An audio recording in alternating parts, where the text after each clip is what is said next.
Because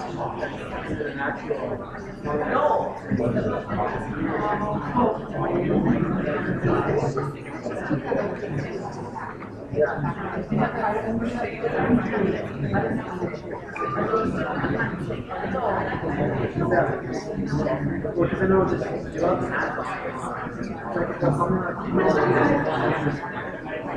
oh, that's the one where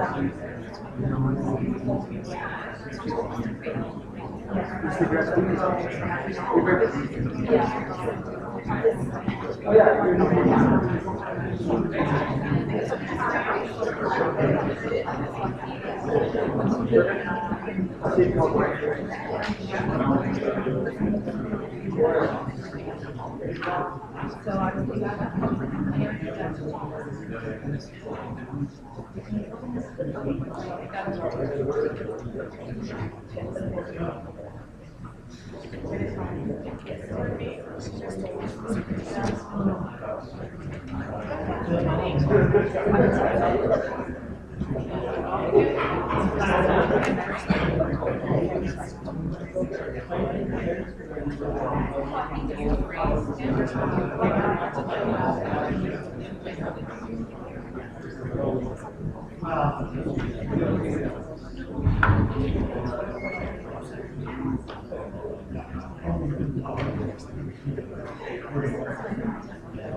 I'd like to call the regular council meeting of Monday, November 14th to order.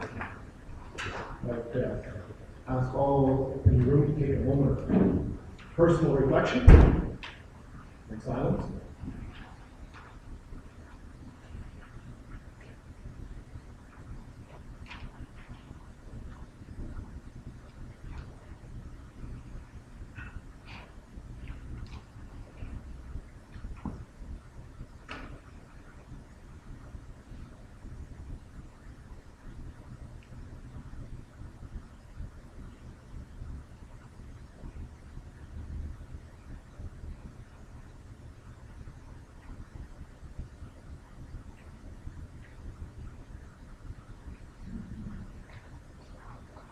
I would like to remind all members of the council are obligated to declare a conflict of interest or pecuniary interest as per section 133 of the Westminster Charter regarding any item on this agenda.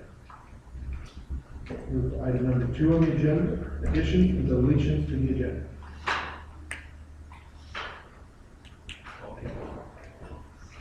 We would like to refer to item 733, amendment to bylaw 24-2015 to move it to become item 7.11.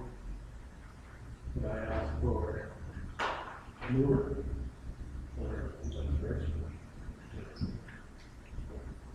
Okay. Any other additions or deletions to the agenda at this time? Okay.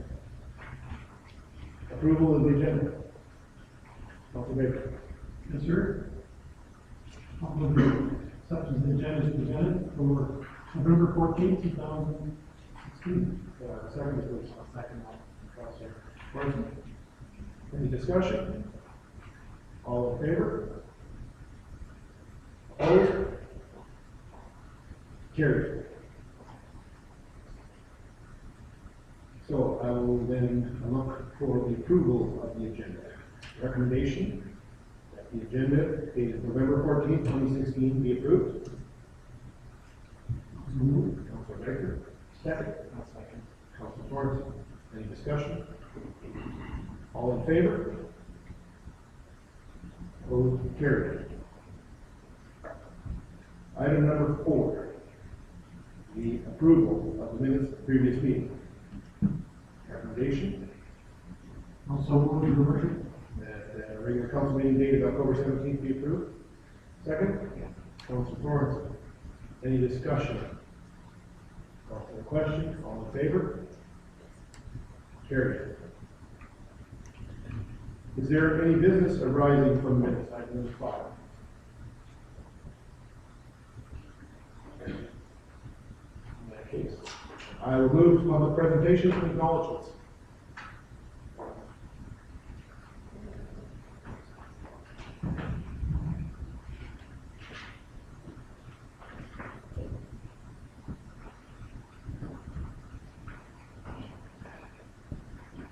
We have 3 proclamations today. I'd like to ask Neil Harris, of our Health Services, and Laura Lee Marion, if she's here, to join us. We have a group. You have a group, please. Thank you.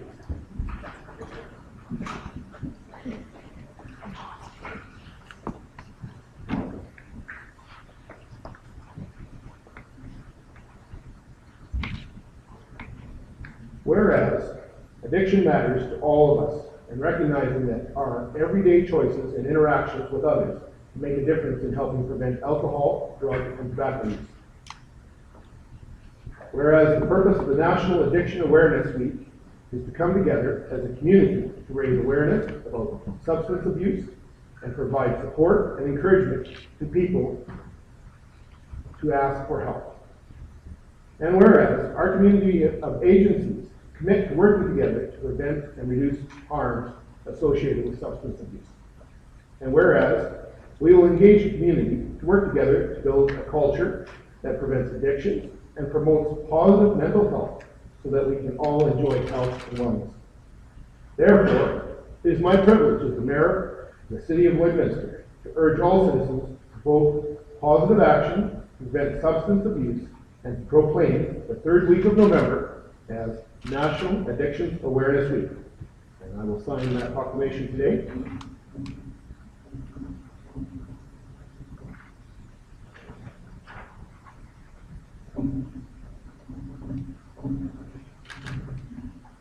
Would someone like to say a few words? Thank you, Mayor. So just in the acknowledgement world of National Addictions Awareness Week, this team behind me here and a group of other people in the community, hardworking community members, working through National Addictions Awareness Week as well as throughout the year to get activities to prevent addictions and promote mental health in our community and the surrounding area. In the schools, in the workplace, this week and throughout the year, activities are going on. Youth center components are in the schools this week, junior high school, senior high school, giving information about mental health and addictions and the connections. And also in the workplace, we've got presentations, awareness campaigns, displays all over the community.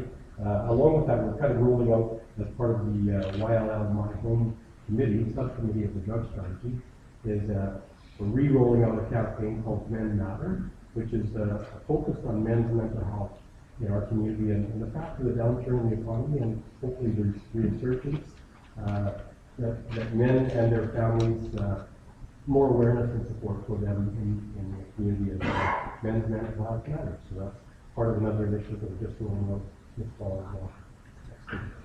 Anybody else? Well, I want to give you this and we'll get a picture, I'm sure, with my one in front of the podium.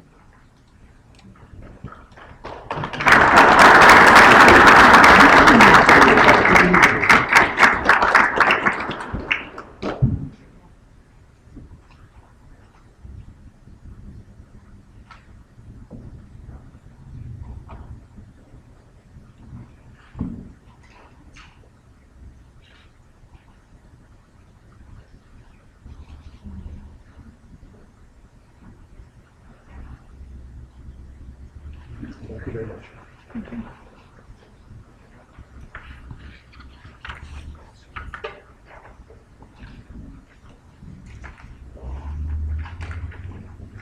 Second proclamation is I would like to invite the Multicultural Council to come up.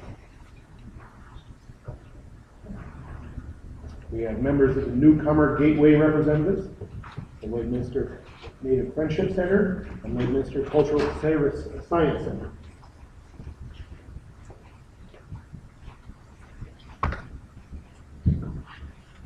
Whereas Saskatchewan was the first province to enact multicultural legislation on November 22nd, 1974, recognizing the right of every community to retain its identity, language, and traditional arts and sciences for the mutual benefit of citizens.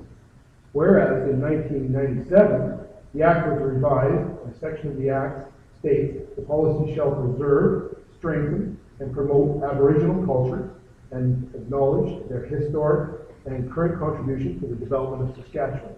And whereas the City of Lloydminster is committed to promoting, fostering, improving, and developing multiculturalism in the economic, cultural, and political life of Lloydminster, while working to achieve equality for all of our citizens. Now, therefore, I, Mayor Gerald Albert, do hereby proclaim November 19th to the 27th, 2016, as Saskatchewan Multicultural Week, and urge my fellow citizens to recognize the value that diversity and multiculturalism brings to our community. And with that, I will sign this document.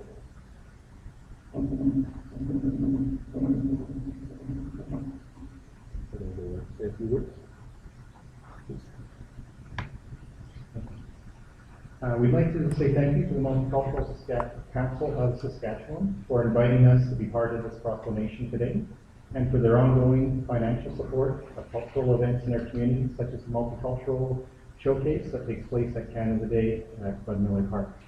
We'd also like to take this opportunity to recognize some of the community groups that are multicultural superheroes in our community and assist in promoting multiculturalism and sharing the wonderful diversity that is Lloydminster. Today we have representatives from the Newcomer Gateway, from the Lloydminster Native Friendship Center, and from the Lloydminster Cultural Science Center. We also have other organizations such as the Lloydminster Learning Council who weren't able to be here today, but we would like to thank them all for their contributions to our community and the tapestry that makes up our community. With that,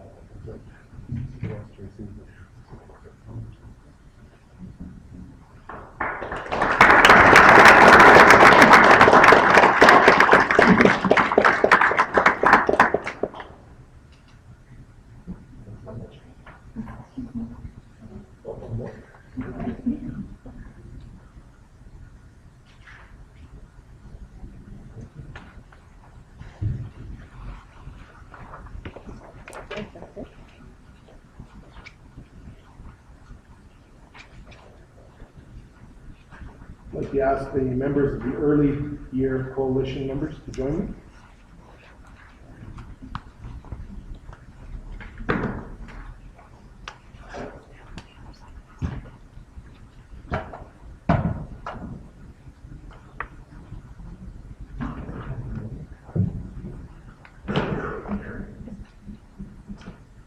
Whereas the National Child Day is celebrated on November 20th of each year, and this year marks the occasion when Canada adopted the United Nations Convention on the Rights of the Child. And the convention outlines the responsibilities government have to ensure a child's right to survival, healthy development, protection, and participation in matters that affect them. And the Lloydminster and Area Early Years Coalition have developed and adopted a children's charter to promote and encourage a commitment to the rights of children in our community. And the early years are a critical stage in a child's development. And the community helps create the environments that children need to thrive and succeed. And studies have shown that children tend to do better in strong, supportive communities. Be it resolved, on behalf of the Lloydminster City Council, I, Gerald Elders, do hereby proclaim November 20th, 2016 as National Child Day in the city of Lloydminster.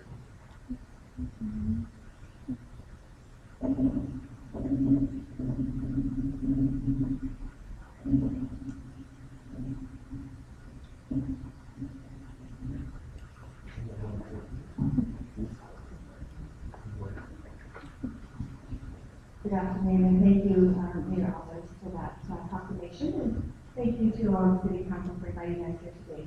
So National Child Day is celebrated each year in Canada on November the 20th in recognition of the United Nations Declaration on the Rights of the Child. The theme for 2016 National Child Day is It's Our Right to Belong.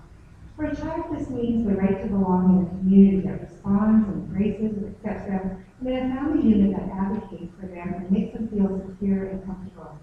Our community embraces children and their families by promoting simple connections that build family resiliency. It takes the whole community working together to make Lloydminster the greatest place to raise a child and to be a parent. There's also policies that promote diversity and inclusion, like the one adopted by the City of Lloydminster. These policies make a difference, and they show the community that we all have a role to play in creating a community where kids can grow up great and feel that they belong. The Lloydminster Area Early Years Coalition is pleased to celebrate National Child Day with our community once again this year, with a week of activities launching our annual Let's Play event at Service Sports Center on Saturday, November 19th. Also, our partners are hosting free activities for the community every day and wrapping up the celebrations with a free family swim at Bioclean Aquatic Center on November 26th. So thank you again to the City of Lloydminster, to the Mayor and Council for proclaiming National Child Day and for promoting what matters most, our children.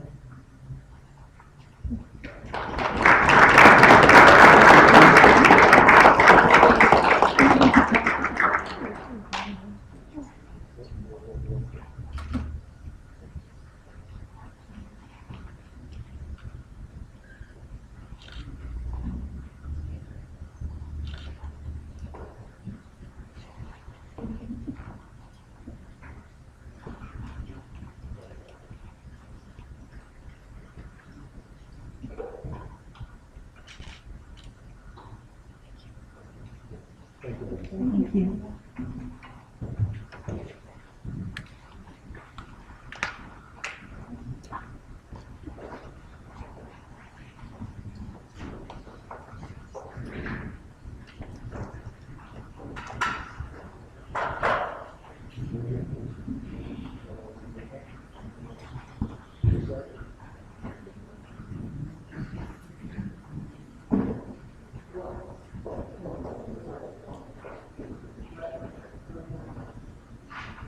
All right, we will move to item 7, new business, partner reports and files. 7.1, community services and no items. 7.11.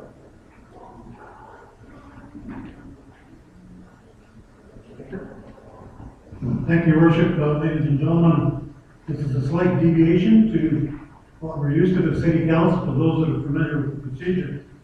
As you know, in your council package, there will be a report given a little bit later on 7333 by our city clerk, I believe. And I would like to bring forward this following motion on behalf of council. And the motion is that council approve and read 3 times an amendment to the procedure bylaw to read. Item 62, no motion is required to be made by a council before council can debate any item before it. Item 86, no motion is required to be made by council prior to any debate or vote. That's a move. So move. Second. Councilor Buckingham. Discussion. Any discussion, council?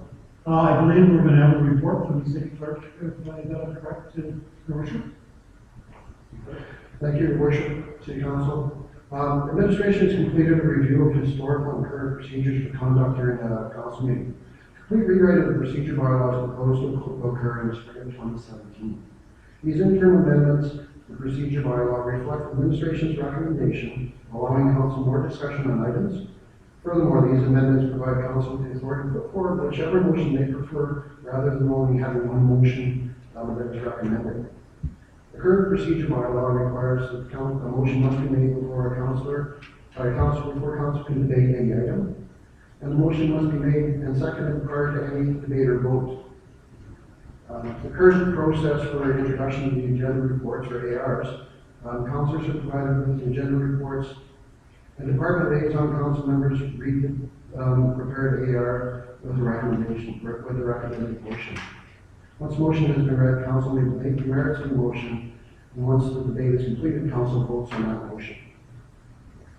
The recommended process for the introduction of ARs is that the ARs, the agenda reports, will be presented by the directors. Council then would question the director and debate the contents of the AR. Once council has completed the discussion or debate on the item, any council may introduce a motion. The ARs will have multiple recommendations for council on it, which may recommend that they approve, request further information, or accept as information. Councilors then may once again debate that motion. And once that debate is completed, the council will vote on the motion. The advantages to this type of procedure is council members are allowed to discuss submission of AR prior to determining the motion.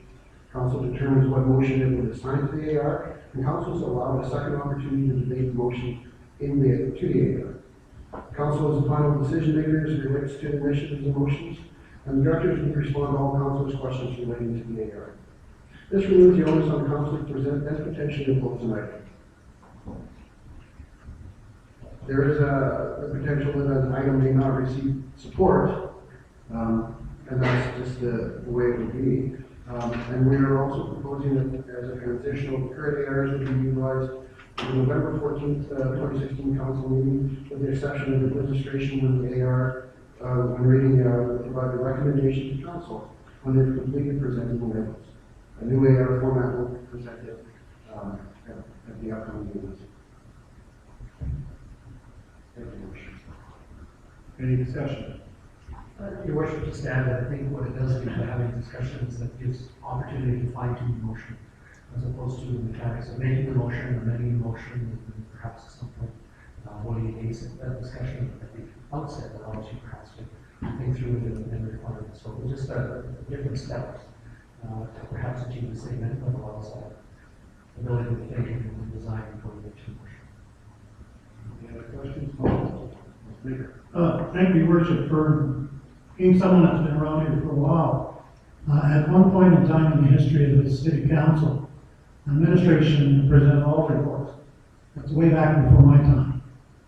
And there was a feeling that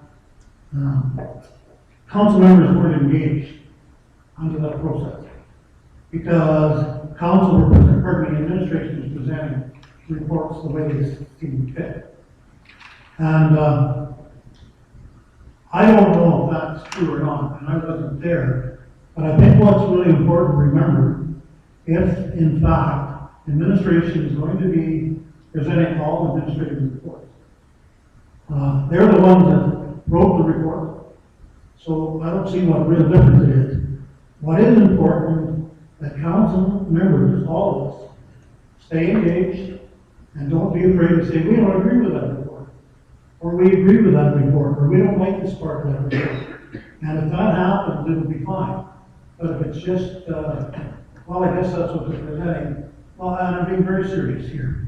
And I think the engagement part is, by reading the report, you had to read it at home, you had to study it at home, you had to go fact-finding at home before you ever got to the council chamber. And if there is a downside, that's the downside. You may or may not do that if you're not responsible for putting it up to council. I'll just leave it at that. I'm not speaking for or against, I'm just wanting to make you aware of what I believe has happened over the past. Appreciate those comments. Any other comments? Yeah, just I think there's a lot more pros than cons, and it should be just a little bit more efficient all the way through, and a little bit more communications, and I think that's what it's all about. I would agree with you. I believe. Any other comments? I'll just close it off with the last one, because I made a vote.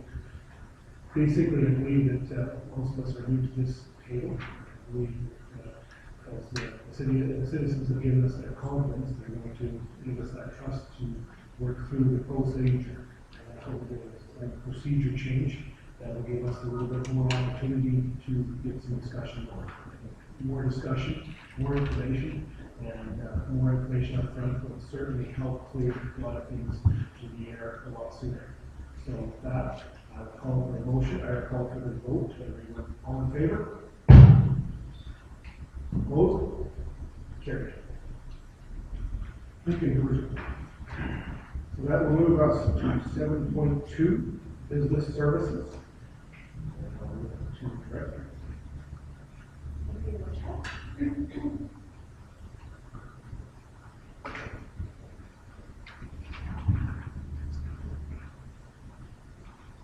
So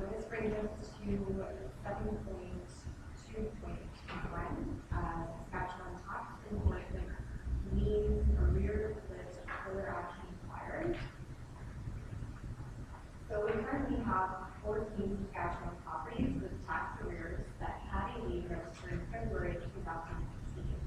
We had 5 properties that had a lien registered in 2015. Thank you.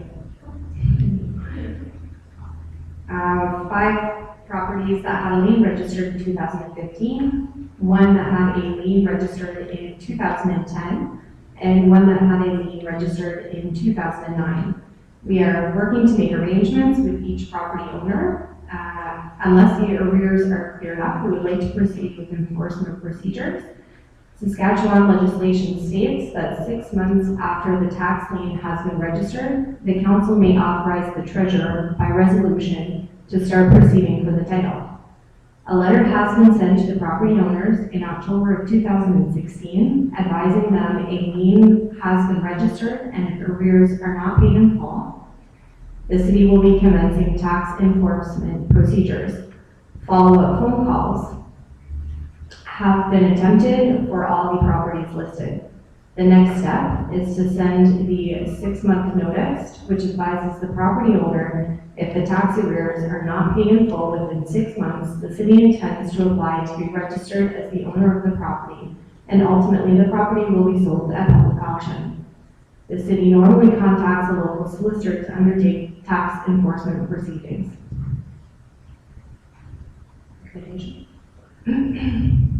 Recommendation to council. That council authorize administration to begin proceeding to apply for title under the Saskatchewan tax enforcement procedures for the following Saskatchewan properties. Lot 25-26, Block 4, Plan B1127. Lot 30-32, Block 9, Plan B1127. Lot 12, Block 24, Plan B1127. Lot 40, Block 24, Plan 101570992. Lot 24-25, Block 32, Plan B1127. Lot 26-29, Block 32, Plan B1127. Lot 4, Block 2, Plan 99B14502. Lot 11-12, Block 1, Plan C298. Lot 11, Block 2, Plan 77B03702. Lot 45, Block 2, Plan 80B00296. Lot 1, Block 8, Plan 59B06226. Lot 22, Block 8, Plan 98B13791. Lot 11, Block 8, Plan 64B00897. Lot 43, Block 11, Plan 101860567. Lot 9, Block 2, Plan 99B06649. Lot 1, Block 1, Plan 98B14798. Lot 38, Block 5, Plan 102076871. Lot 38, Block 8, Plan 101903150. Lot 39, Block 8, Plan 101903150. Lot 36, Block 9, Plan 102048263. Lot 25, Block 7, Plan 87B14827. Lot Unit 34, Condo Plan 102105762. Thank you, Director. Discussion. Commissioner Carlos, my understanding is that this is kind of the last resort in the process, and I'm just wondering, I think we've had some discussion, and we've shared some information, which I think is important to share for other activities and engage with people who are in arrears and successes we've had with them. Certainly. What I had shared previously was actually the Alberta tax enforcement. So basically, outside of legislation, administration works diligently to come to agreements with the property owners. The last thing that we want to do is take title on a house. So that's where the phone calls have come in. These letters have gone out, and we are making the attempts to contact and get payment plan arrangements in place with the property owners for the Saskatchewan legislation. Any other questions or comments?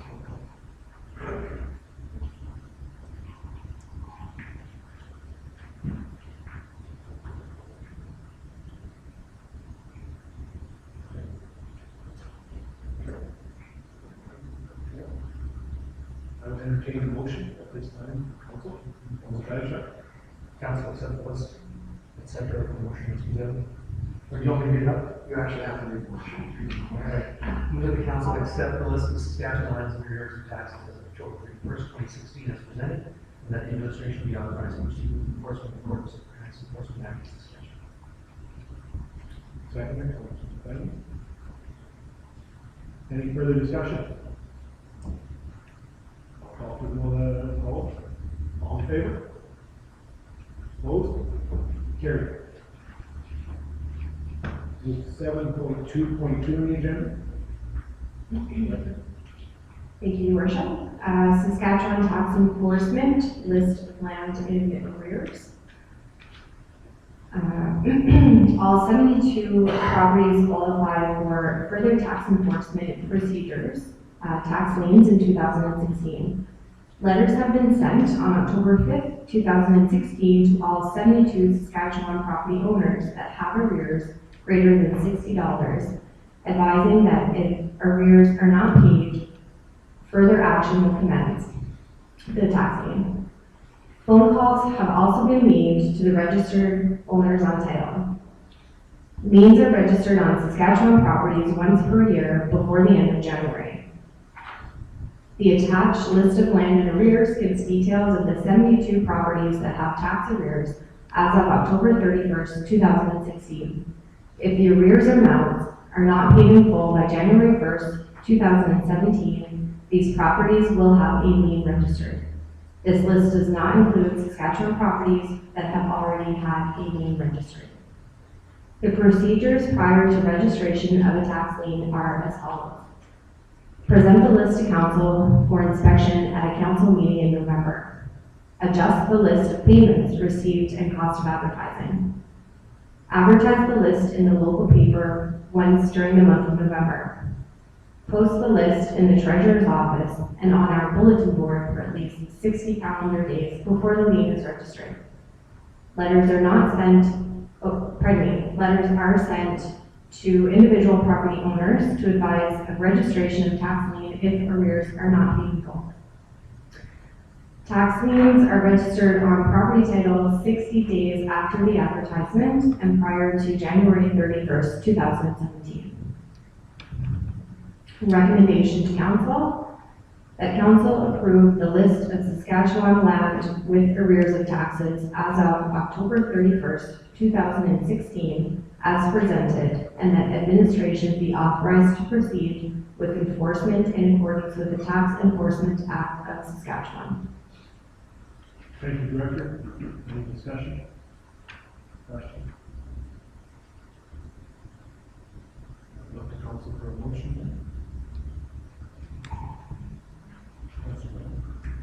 I recommend the council accept the list of Saskatchewan lands and arrears of taxes as of October 31st, 2016 as presented, and the administration be authorized to proceed with enforcement in accordance with the Tax Enforcement Act of Saskatchewan. Second. Councilor Monroe. Any further questions or discussion? I'll call for the question. All in favor? Opposed? Carried. Director, I look to you for 7.2.3. Thank you, Your Worship. Subject matter repeal borrowing bylaw 27-2016. Bylaw 27-2016 authorized the borrowing of $4,716,000 to assist with the funding for the purchase of the former Synergy Credit Union building. The purchase of the downtown Synergy Credit Union building was subject to certain conditions in favor of the city of Lloydminster. The city was not in any position to remove or waive the conditions on or before October 26, 2016, and as such, the purchase agreement has been rendered null and void. The recommendation to council, that council instruct the city clerk to prepare a repealing bylaw that will repeal bylaw 27-2016. Thank you, Director. Any questions or comments on the recommendation? Councilor Moreno. I recommend the council instruct the city clerk to prepare a repealing bylaw that would repeal bylaw 27-2016. Second. Councilor Baker. Any further questions or concerns? I'll call for the question. All in favor? Opposed? Carried. Director, I would ask you to return back to 7:14. I apologize for that. So Saskatchewan Tax Enforcement, 2016, under $60. We currently have 31 Saskatchewan properties with 2015 tax arrears of less than $60. These amounts are for taxes and penalties that have not been paid by the owner when the last payment was received. Future tax payments will be applied to the oldest balance outstanding first, and it is expected that these arrears will be paid by the property owners with the 2016 property tax payments. Section 3 of the Saskatchewan Tax Enforcement Act gives council the authority to direct the treasurer not to include in the list land in respect to which the amount of taxes in arrears does not exceed 1/2 of the immediately preceding year's tax levy with respect to that land. This clause gives council the authority to exclude specific property from the tax enforcement procedure if they wish. The recommendation to council, that council approve the tax enforcement proceedings not to be initiated against Saskatchewan properties with less than $60 of tax arrears as outlined in the attached report titled Saskatchewan properties with less than $60 tax arrears. Thank you, Director. Any discussion, questions?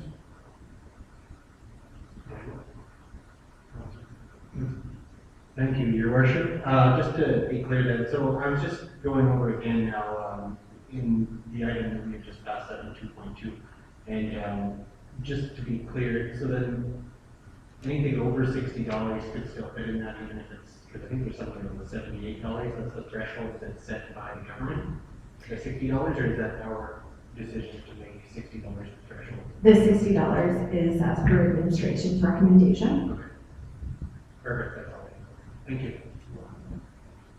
Any other questions? Council for direction. I make that motion. Council Raja. Council approve the tax enforcement proceedings not to be initiated against Saskatchewan properties of less than $60. Tax arrears are up on the township court title of Saskatchewan properties of less than $60 tax arrears. Seconded. Councilor Rowe. Any further questions? Roll call question. All in favor? Opposed? Carried. And Director, I think there's one more for you, 7.2.5. So subject matter is Scotiabank financial provider for City of Lloydminster. In August, the City of Lloydminster issued a request for proposal for banking services.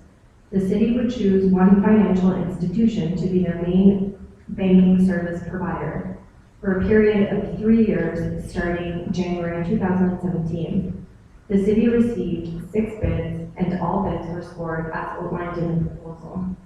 The scoring system focused on the financial institution's ability to meet our financial needs, integrate with our new financial software, and the cost of the services provided. The scoring for the 6 bids the city received were as follows. Scotiabank received the highest score of all the bills. They offer their services at the lowest cost, are able to meet all of our financial needs, and their current software can integrate with Diamond Municipal Solutions, the new financial software that we will have in place next year. It is a recommendation from management that we accept the bid from Scotiabank and enter into a 3-year contract for banking services as outlined in their bid. The recommendation that council approve Scotiabank as the City of Lloydminster's main provider for banking services effective January 2017. Council, any questions, comments? Councilor Knight? A quick question, switching to financial providers, is there a cost associated with that between now and then, or is our current contract up? There is a cost associated to switch. However, in the bid process, this cost has been waived by Scotiabank. Thank you. Any other questions, council? Council, Thank you, Your Worship, that, we appreciate this process for many years. This was something that was going to happen, but somehow it just didn't happen. And, certainly the CIBC has been a great provider of service to this city forever. And, I just want to make sure we thank them for all the years of good service if we do pass this motion. And, I hope it works out well for the city as well as CIBC and, I believe over the years. So it's just a comment. Thank you. any other comments, questions? Council, what is your wish? Motion? Sure. I'll make a motion that council approves Scotiabank as the City of Lloydminster's main provider for banking services effective January 2017. Second. Councilor Rowe. Any further discussion, questions? Call for the question, all in favor? Opposed, carried. Thank you. We'll move to 7.3, legislative services. First item, 7.3.1. Thank you, Your Worship. I bring us to present this item today. The City of Lloydminster's harassment policy is created to maintain a harassment-free workplace by ensuring the City of Lloydminster's team is committed to a workplace where everyone is treated with dignity and respect. Policy PS 0400221100 was adopted in 2000, and no reviews have been completed since that date.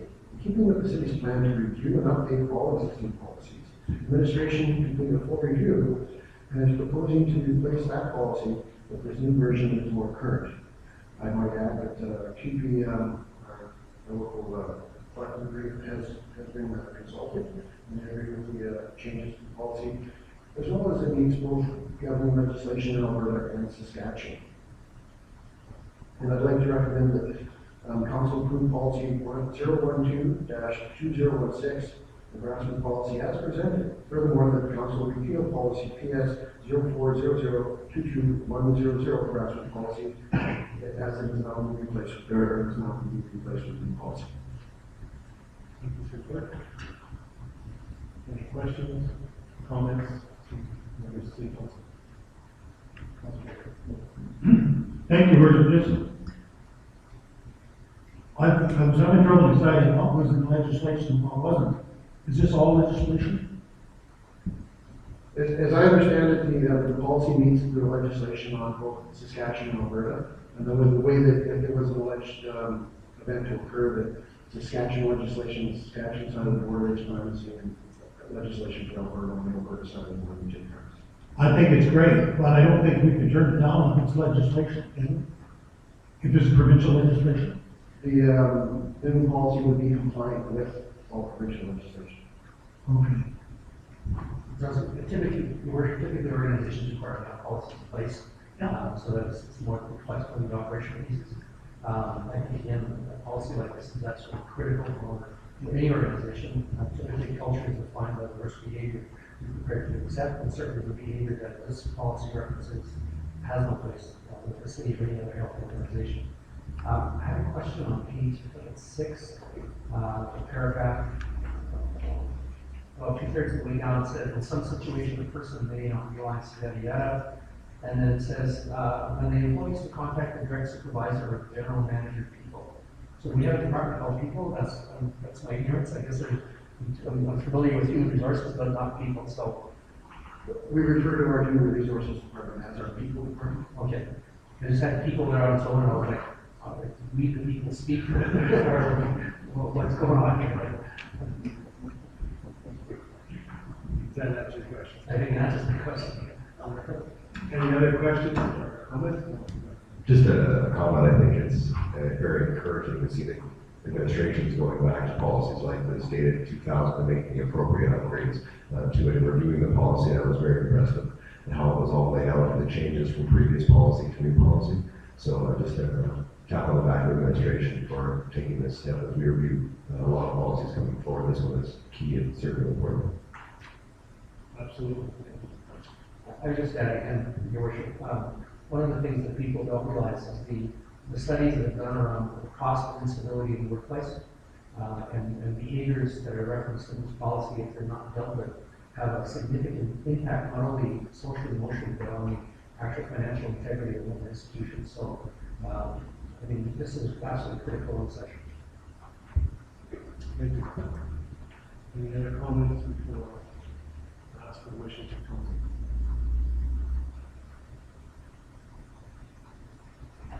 Ask for a motion. I make the motion that council approve policy 012-2016 harassment policy as presented. Furthermore, that council repeal policy PS 04-00-22100 harassment policy as it is now replaced with a new policy. Senator? Patrick? Any further questions, comments? I'll call for the question. All in favor? Opposed? Carried. I'll move to 7.3, the legislative services on the agenda. Once again, I get the pleasure of presenting as well, your worship. So the 2016 general election has successfully been completed. I guess that depends where you sit from. We recorded the total number of 6,085 votes who cast the ballots through the use of voting machines in 8 polling locations at the advanced polls.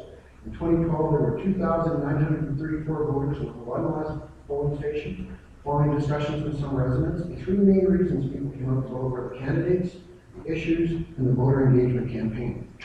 The administration received positive responses in regard to the voter engagement campaign as they appreciated knowing all the election information either from the newspapers or the webpage. The voter engagement campaign cost approximately $20,000, with the majority of the cost being advertising. Approximate cost of this election in total is about $40,000. Legislative services hired additional polling staff. Above what was required in previous years, as it was anticipated, voter turnout would be roughly 40%, or as we anticipated, higher voter turnout. Roughly 40% of the cost was election staff, followed by supplies and advertising. The unofficial election results were planned to be released on the city webpage as they became unavailable on election night. High traffic volumes on the webpage created significant delays at a critical moment with the results posting process. Having prepared for such an event, the administration quickly turned to Plan B and posted the results on social media. The data below shows the traffic on the webpage on election day. And I draw your attention to the high blue peak above everything else. It's Mount Everest. The official results were published on the webpage on October 27, 2016. The summary and detailed reports with regards to the election results are located on the city webpage. The city clerk office noted an increase in voters that were going to be away for both advance polls and election day. The administration has noted this for discussion prior to future elections and perhaps holding more advance polls during the month of October at City Hall. The general staff could be available to assist these voters to allow more voting opportunities, but also keeping the election costs down. As we follow the local government elections act, we must keep in mind that the act legislates that advance polls must be held between 3 to 15 days before an election. Mail-in ballots will also be investigated to allow more opportunities for residents to cast their votes if they'll be out of town in advance poll on election days. And we would recommend the council accept the report on the 2016 election as information. Any questions, comments? Thank you, Your Worship. I was just curious as to the $40,000 approximate cost, how is that compared to with prior year elections? So we really beefed up the number of people we had. We had a $20,000 campaign. Was that comparable to prior elections? If you take the $20,000 campaign for the voter engagement? Voter engagement was a new initiative by the administration in an attempt to engage with residents. So those costs were over and above previous election costs. There was also additional costs in our, when we hired additional polling staff to do what we expect when we hired an average. Your question, I really haven't answered yet in comparison to previous elections. I don't have the exact number of the previous elections, but I can certainly get that. That's fine. I was just trying to get an idea of, and I know it sounds ridiculous, but value per dollar. So if we doubled the amount of vote, did we double the cost to put into it? Obviously, more voter engagement is a benefit no matter what. But I'm just curious as to the additional value per vote, let's say. It sounds ridiculous when I say it, but it sounds wrong.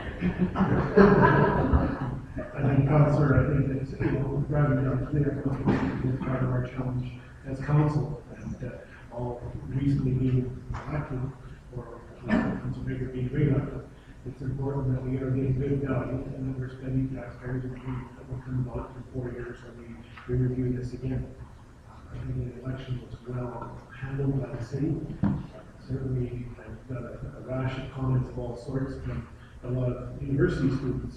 Spoke to me one way or another through social media, and they indicated that they did not have the opportunity to vote. And in our particular household, we had 40% voter turnout because of the location of the students across Canada. So it is something I think we need to look at going forward. I know other municipalities, jurisdictions within Saskatchewan have looked at online voting and or mail-in voting, mail-in ballots. So I think it's something that is noted in the comments here by administration. I think it needs to be worthy of its investigation. Again, we have to be fair on the cost, but we also have to ensure democracy happens as well. We know that democracy doesn't come cheap sometimes. We remember that about people that have served our country very well. Give us the freedom to exercise today. So that's all I have to say.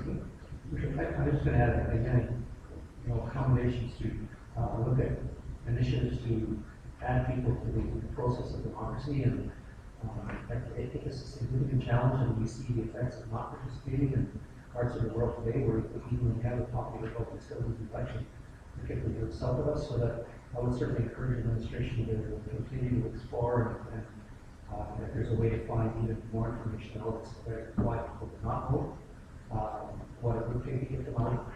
Maybe parts of the world where you'll find if you don't vote, and wants to just go to that end. But it is a democratic right that has been earned at a cost, and it's something we need to encourage all of our people to engage. Because it is a movement to responsibility as well. Any other comments? Whether it's the right for or not, I'm not certain, but there was a large number of candidates in this election, and I think it's worth knowing. It takes a lot for someone to step up and put their name forward. So, on my behalf at least, thanking everybody who ran in this election, because everybody put a lot of work into that, and it doesn't go unnoticed, and hopefully by the whole community. It's certainly not unnoticed by ourselves. So, thank you to everybody who put their name forward. Thank you, Councilor Buckingham. I believe you're absolutely right with regard to the discussion and information presented by the city clerk. One of the three main reasons we came out were the candidates. That was very evident in democracy and service law. Director, we have some information that I do, thank you, Your Worship. Just at a high level, the election expenses for 2012 were approximately $30,000. So, yeah, I'm back to that point. That is really good value per dollar by comparison. And it double proportionate to the cost. That's the information I'm looking for. Thank you very much. So that's a good call. Yeah. Any other questions before I get the direction from council? What's the wishes of council? Motion. Move the council will receive the report of the 2016 election. Second. Any further questions, discussion? Call for the motion. All in favor? Opposed? Carried. Thank you very much, City Clerk. That leaves us to 7.4, engineering. And 7.41. You betcha. Thank you, Your Worship. This report is in relation to an offer to purchase between the City of Leominster and Imperial Oil. Imperial Oil was offered to sell the City of Leominster 0.027 hectares or 0.07 acres plus or minus of land situated on the corner of 44th Street and 49th Avenue. This purchase would be used as a corner cut to improve our traffic flow in future years, et cetera. The money will be out of our transportation offsite reserve, and the basic terms and conditions of the sale are a deposit of $1,750, remaining balance of $33,250. Closing 30 days after removal of all of our conditions, which include reviewing any reclamation reports, et cetera, that they have on file at this point in time, and of course subject to council approval. The city will process the subdivision of this land as our take on this purchase. And just as a note, there's currently a portion of the sidewalk and traffic light data currently positioned or located on this property. So it is quite prudent for us to acquire this. This has been in place, I look back at this one since 2004. We've had the sidewalk and traffic light data, but we've also had a friendly understanding between the two parties that we've come together and acquire this property at some point in time in the future in today's day. So I move that council approve the offer to purchase of approximately 0.027 hectares, 0.07 acres plus or minus of lots 35 and 36, block 8, registered plan D1127 within the southwest quarter section 2, Township 50, Range 28, west of the 3rd Meridian, for a purchase price of $35,000 plus GST from Imperial Oil Limited to the City of Leominster, and that the mayor and city clerk be authorized to sign and seal all necessary documents. Thank you. Questions for City Council? Your Worship, the cost on the contaminated part of the property, what's your best guess? Negligible doesn't meet any of these, so what's your? It's just a small enough area. Imperial Oil is going to do the best efforts to mediate any of that stuff as much as they can, but with that existing infrastructure in there, of course, they're not going to be able to do it all. As for what's left over, it is going to be turned into a roadway, so that environmental side of things is pretty negligible because of that. Okay.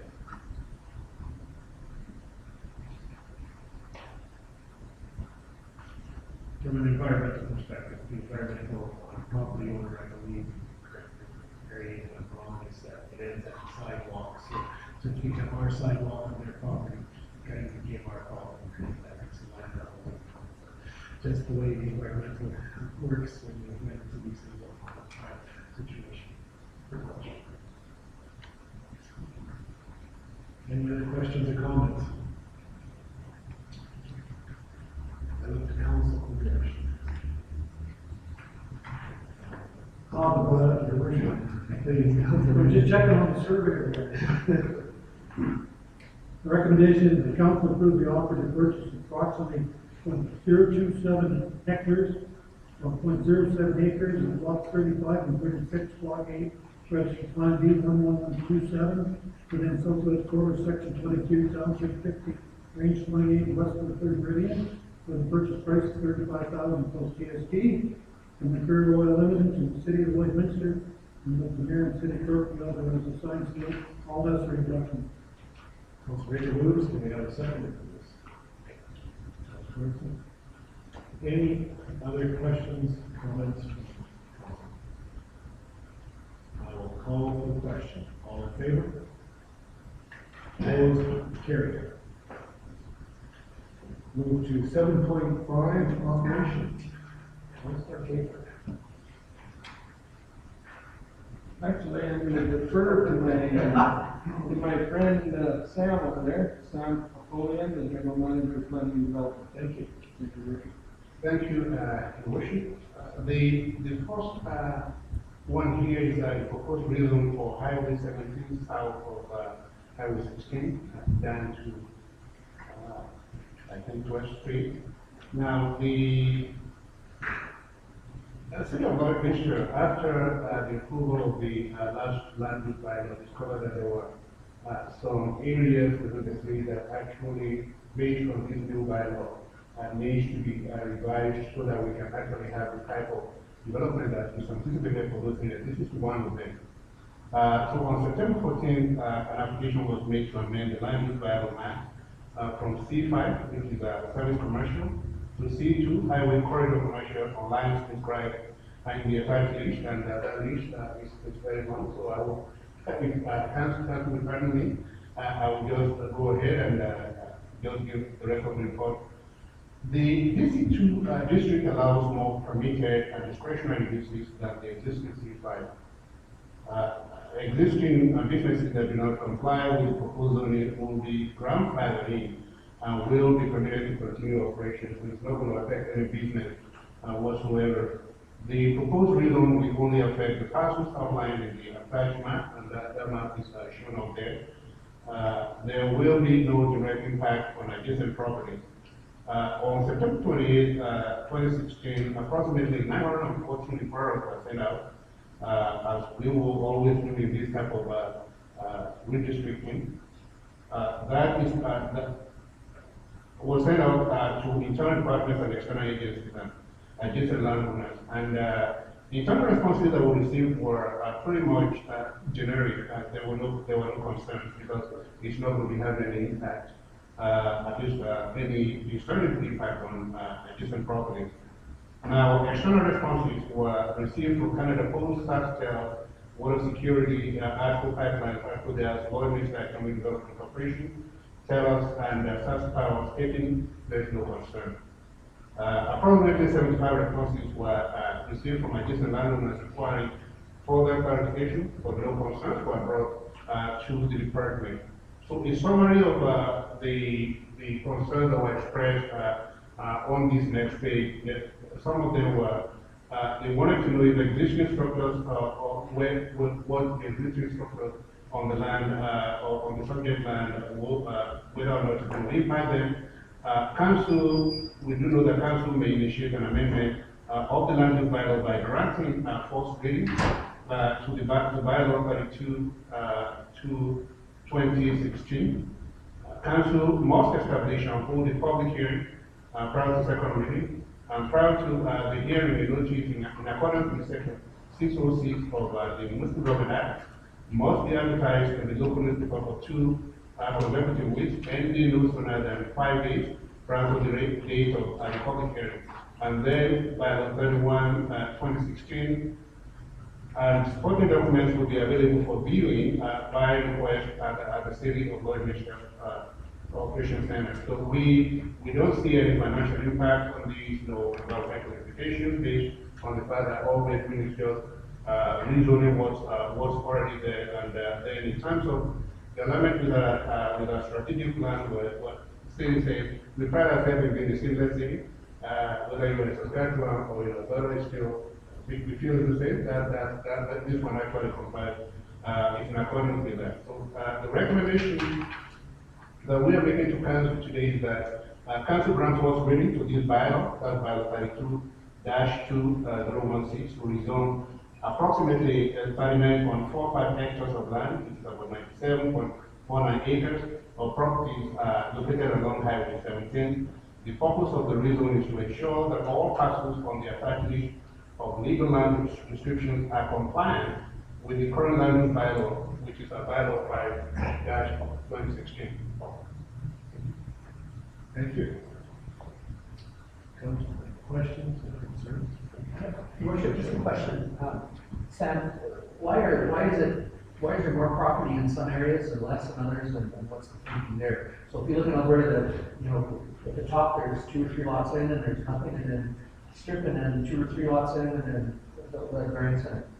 Now, what this bylaw captures is an area that was zoned C5 before. Okay.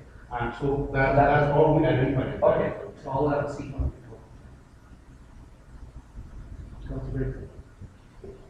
Your worship, if I may, without having a complete zoning map and taking the time to go through it all, the only question I really have, and first of all, it's a good idea what you're doing here. C2 gives you a lot more flexibility, no question on the zoning level. Can we legally rezone land without the permission of the homeowner, the landowner? Rezoning is actually the responsibility of council. That's why if still going to go into public hearing, that's what. Could you speak into the mic, please? Oh, sorry. I said rezoning is legally the responsibility of council. And the reason it has to go through no reasons is because we still need public input into this, and that public input is going to be coming at the time that we're going to have a public hearing prior to second reading. Okay. It's just that you can't arbitrarily zone someone's land without their permission, as far as I know. Yeah, that's all I was going to ask, but thank you. Now, just through the mayor to Councilor Ken Baker. We advertised this for a long time, and we actually were intending to get a lot more input. And like I said, in our district, we had 40 referrals, and then had 75 responses. And all of them indicated that they didn't have. Most of them were actually just asking, okay, who's going to be affected, who's not going to be impacted. That was just the questions we have from the public. Your worship, I guess the question is absentee owners. Like if you advertise, that's fine. Do you send letters to every owner, a actual registered owner of that land? Yes, please. Oh, you do? Okay, good, thank you. Good question. Very good question. Your worship, if I may. I also have a question. So, as it says here in the report that all these properties are going to be grandfathered in that already exist. So, if a business sells or changes ownership or sells to another person, would it no longer be grandfathered in if they change of ownership? Well, no, it's going to grandfather in if they're not changing the use. If the use is going to change, then you have to now comply with the new restriction revival. But generally, if Joe Blow has maybe a car sales station and sells to somebody else who's going to be taking over it, and then it's going to be the use is going to be car sales too. Generally, there's nothing going to happen. Okay. But if it went from being a lot that was I don't know, like a mechanic shop, and then it became some sort of retail store, and we completely redid it, in that situation, then. Actually, if it becomes, if it becomes a retail store, then generally what we're going to be, sorry, I have to be a little closer to this. Generally what we're going to be looking at is, this new use, do we have it in the permitted or the discretionary use list that we have? If it's there, then there's no problem. One more question. How does it work with the other specific things within the C2 highway corridor district? So there's certain requirements for where a garbage bin is located. There's certain requirements of where the frontage of the building is towards the main road that it's, front of. Like it has to be on a 90-degree angle. But all those things still stay the same if you had a change in use. Yeah, those requirements actually are similar for both C2 and C5. So we didn't see any big change in that. The only thing this one does is a lot more flexible, allows a little bit more use within the use list that we have. Thank you. Any other questions? Council for direction. That council grant first reading to bylaw 32-2016 to rezone approximately 39.45 HA or 97.49 acres of property located along Highway 17. The purpose of the rezone is to ensure all parcels on the attached list of legal land descriptions are compliant with the land use bylaw 52016. Secondary. Any further discussion or questions? Call for your action. All in favor? Opposed? Carried. 7.5.2 on the agenda is the next item. Your worship, this again is another reason that as Latin Grove Phase 2, Stage 1. The applicant for this is Mr. Wasim Mashar, and the owner Craig Wilson. The lots, well, the legal description is all lots of 23 block 6 plan, 102144383 within the Northeast Code section of section 35, the township code for 449 range 28 west of the Victoria Meridian.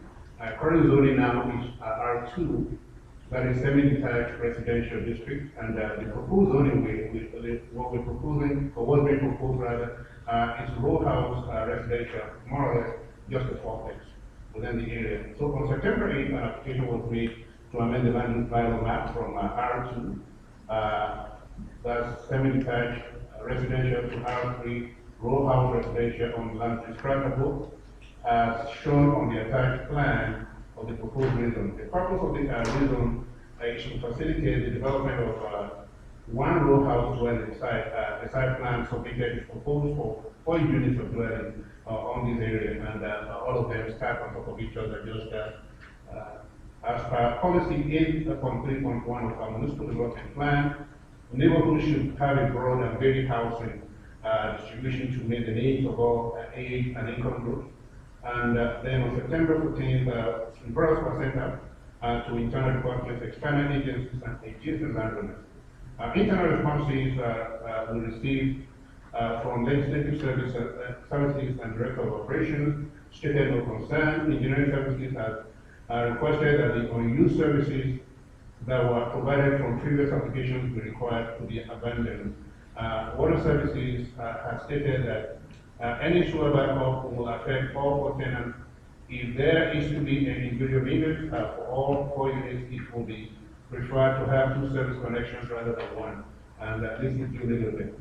Now, external responses were received from Canada Post, SaskTel, Water Security, and SAS Power, stating no concern. Now, 6 responses were received from adjacent landowners, stating the following concerns. One of them, some of them stated the potential for increasing the property value. That was addressed by the, we had to make a call out to KCL Consulting on this one, and they provided a professional opinion on that. Then one stated increase in neighborhood property taxes, and KCL, when we called KCL to consult with them, they said, well, this it's unlikely that this particular development will have a measurable impact on market or surrounding properties, as the area currently consists of mixed residential uses. As a matter of fact, we have 2 apartment blocks just to the south of the same area. So then another concern has to do with overflow of vehicles. Now, on that, we had to come back to the parking requirements of our land use bylaw, which made sure at least ensure that at least 2 parking lots per unit has to be provided. That was ensured at least in a review of the application. Currently, there's a shortage of parking space, and some feel that this will increase parking issues. But the proposed development provides for 2 off-street parking spots for each unit as per bylaw section 4.15 of about land use bylaw 0.05-2016. Now, another concern has to do with increasement. The possibility of, or the potential for creating safety hazards. I have been in this on this side so many times now, been around to be sure, both in the morning, the afternoon, and late in the evening, just just to gauge the traffic pattern. And I don't see any measurable impact this one we have on it, because we already have made provision for those parking spots to be provided on the site, not outside of site. So that will help us to reduce that. Then some concerns have to do with hindrance to traffic. I don't see that happening. And then increased density. This area is zone R2. R2 allows for up to duplexes in those areas. So when you are having a fourplex in that area, the mix is not really previous. That's the thought behind staff in doing this. So summary is that There is no approved area structure plan for the area. We do have this concern, and we're going to be coming to council sometime later, Judge, for some of the developments we're having around the city without an area structure plan.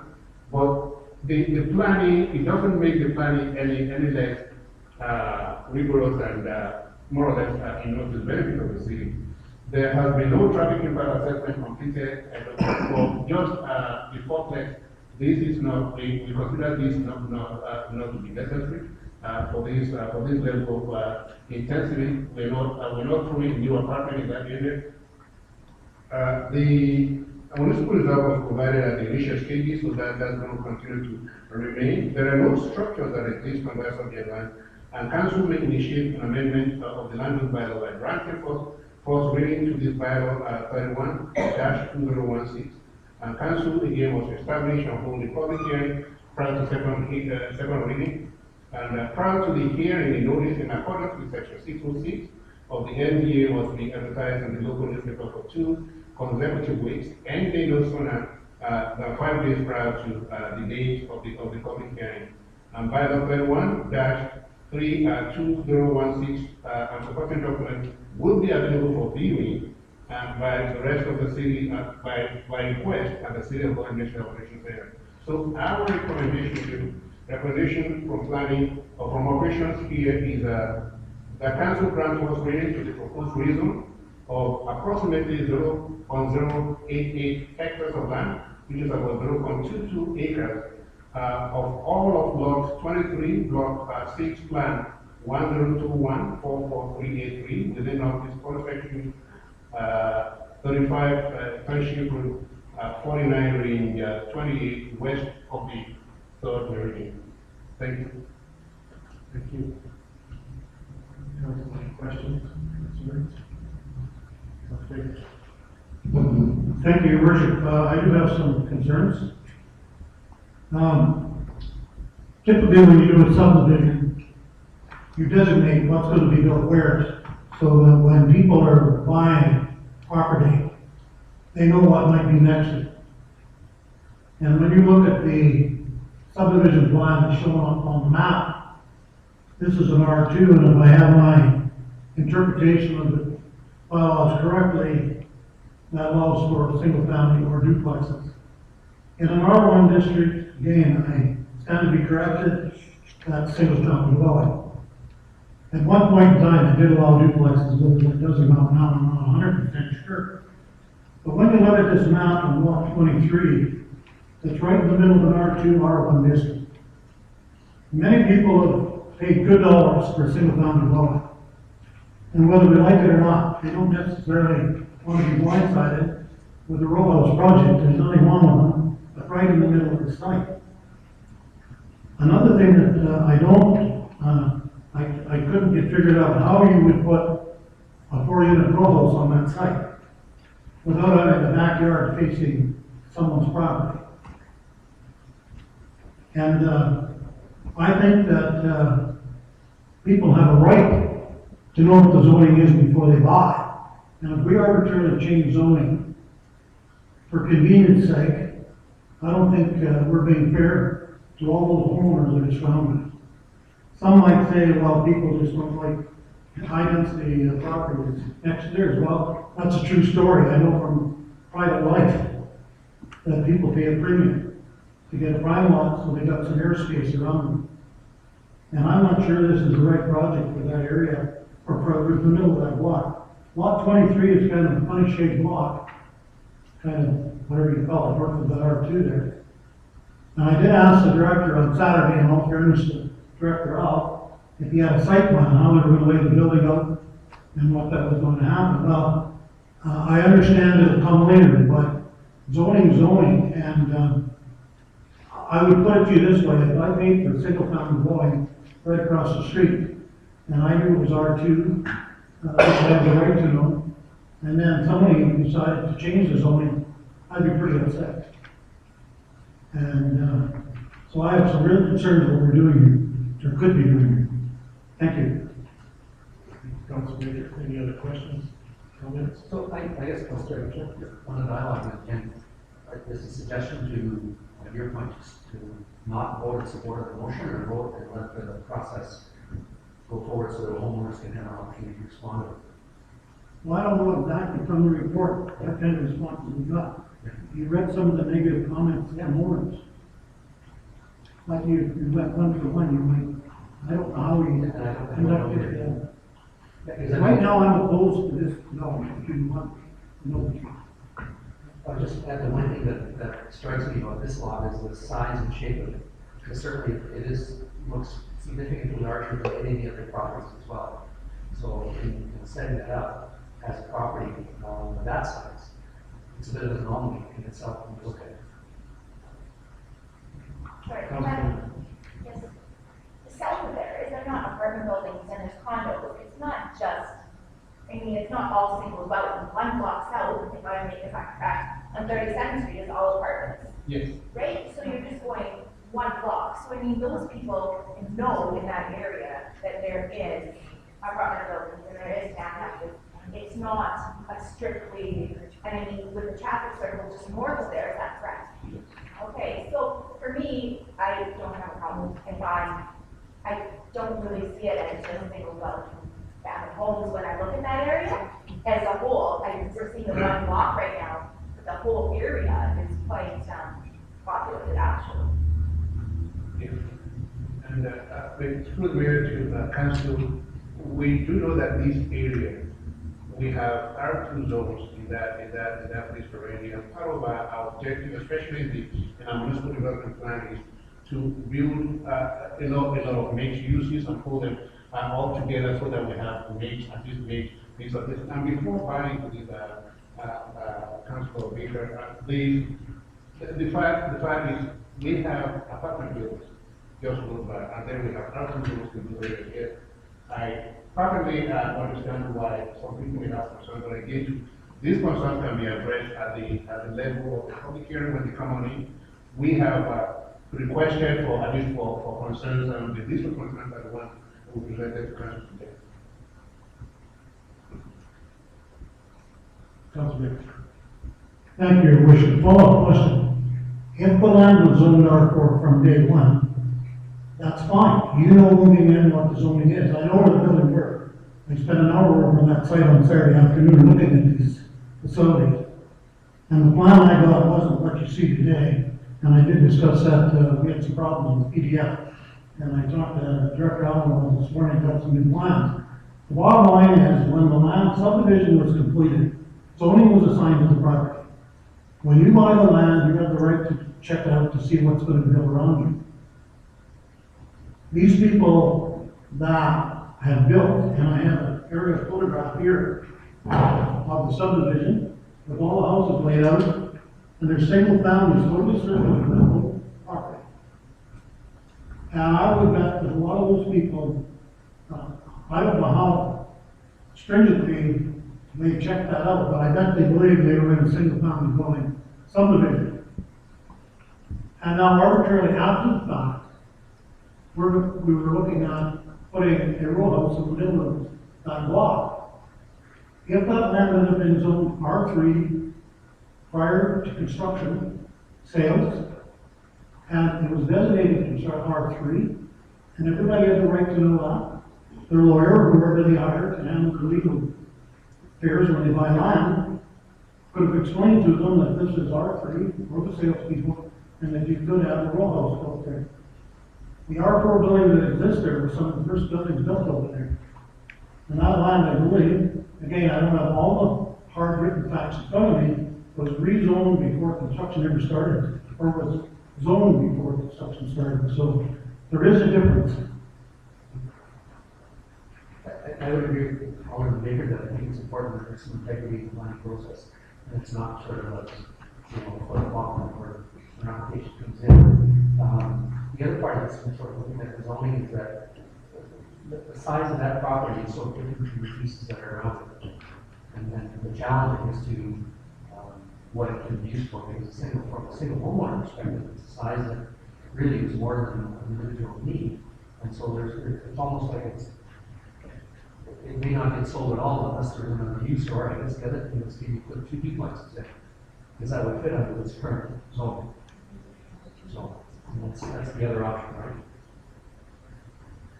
There is another option.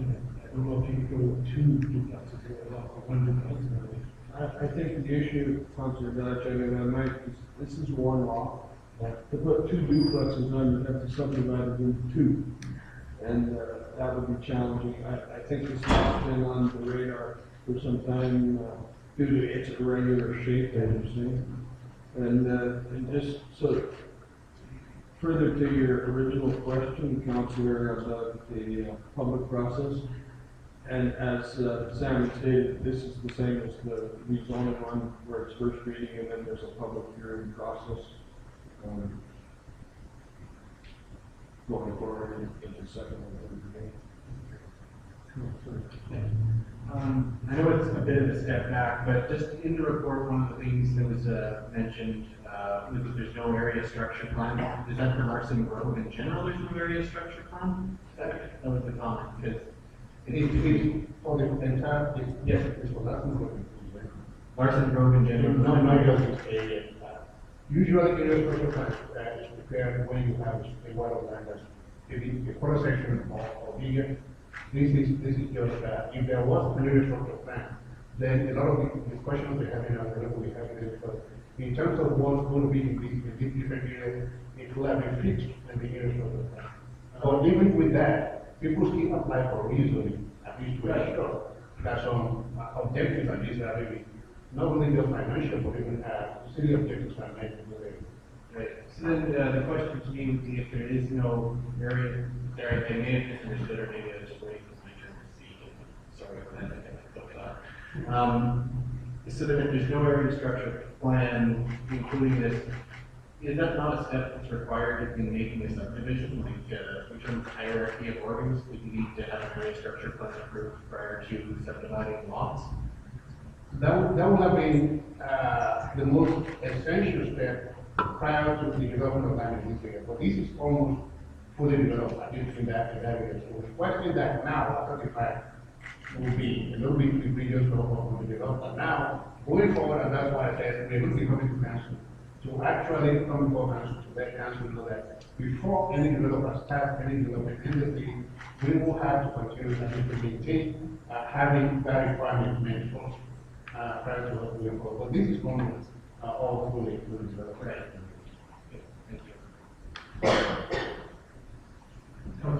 If I may, once more, Your Worship, the area structure plan is certainly good and makes the process.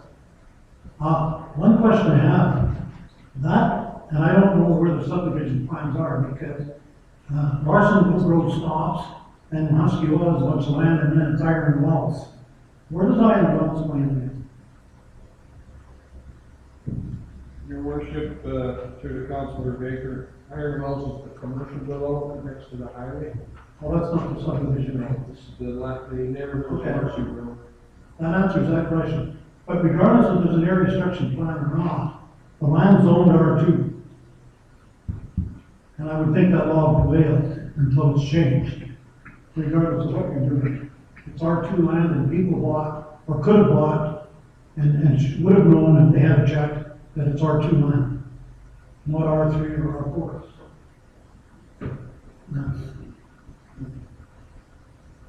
So, Your Worship, I guess, so I feel ill-equipped to sort through this because there's 2 parts to this. One is that if the property in question has a designation, that's part of the process in the building of the city, I get that. Secondly, though, there's only one way to change the designation, that's through this process that we're initiating today. So if we don't initiate the process on any other property, we'll never have any other changes. So I'm challenged by the process, and also challenged by what Andrew, you're saying, as well as that if we have this plan in front of us, then so what's the integrity of the plan? What does it mean and what's the value of it? So I'm sort of stuck between those, so I don't know whether someone can help me out a little more. Well, I'll take a step. I think basically we have 2 options. A, we can turn away, and not the first reading, or if we go to first reading, or the public debate, or an opportunity for public input on the debate. So public input on December 12th at 2 p.m. where there can be a hearing, where the neighbors will be notified, and people in the community could have the opportunity to speak, come speak at council, and give their comments directly from that perspective. Now, that's an opportunity for them to give us comments, and we can ask for clarification from them, I believe, the superintendent, as he did that procedure in Calvin. They can give us 5 minutes each if they so wish to speak. If we decide to first speak. So my question there is, Your Worship, is that if one person says it's not gonna work for them, and they don't like it, then in theory, then that's the end of it. Because that one person brought the property on the basis that it was zoned for whatever that initial purpose is, in order for the integrity of the city's designing process to be attacked. But I guess the other part on the other side of the fence, I guess, is that we have, I don't know that we've had any input back, and I've forgotten now, I'm thinking through the process, I can't remember whether or not you said you had any input at this point in time from people in the area or not, or that hasn't been placed out there, but you've done the work to find out whether or not the property will have a reduced value, there will be impact on them, you looked at traffic. I guess the process, in my mind, shouldn't be an argumentative one. It should be, if from the standpoint of people living there, this is not what they want, then that shouldn't be that simple. But I feel like we're setting ourselves up for an argument when we look at all those pieces. And that's our due diligence too, I guess. We did get, oh, sorry.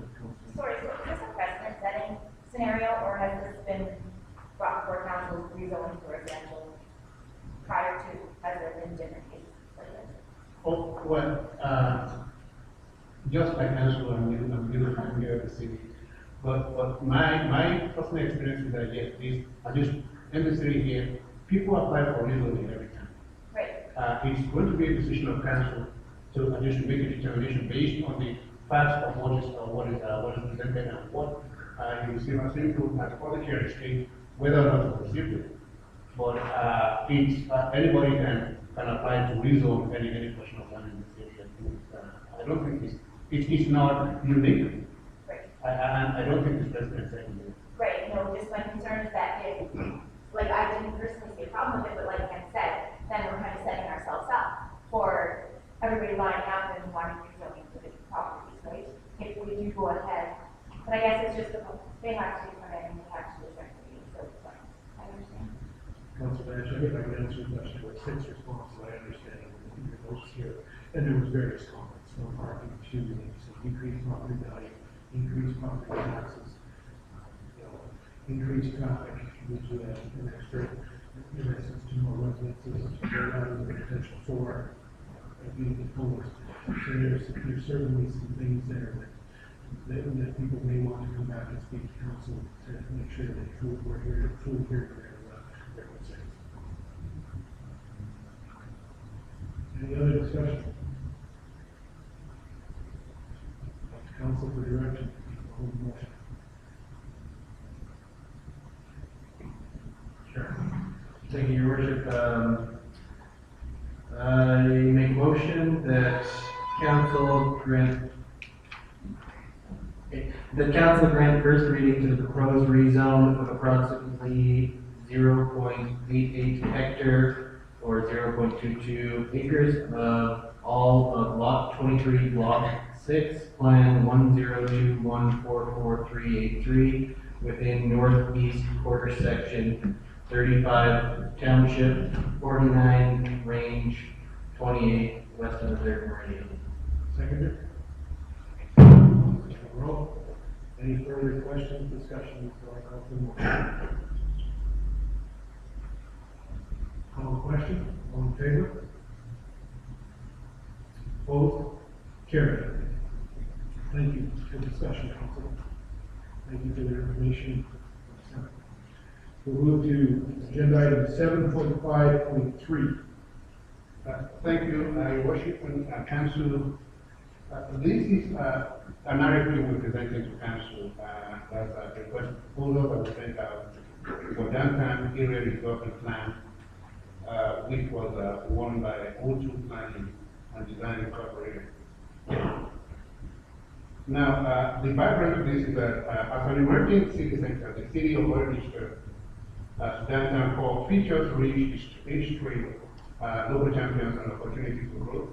to attract investment, prosperity, and development, the downtown area development plan was created to emphasize the vision of a study area to cater to long-term prosperity of the city. And we do know that the downtown is actually the economic engine of any city. The initiation of the downtown area development plan began in 2014 as a multi-year phase project. It started with the foundation, then policy and implementation. Now, some of the deliverables here include having findings that are based on research, not just conjecture. And putting together a plan, that's a downtown area development plan, and then implementation and monitoring plan.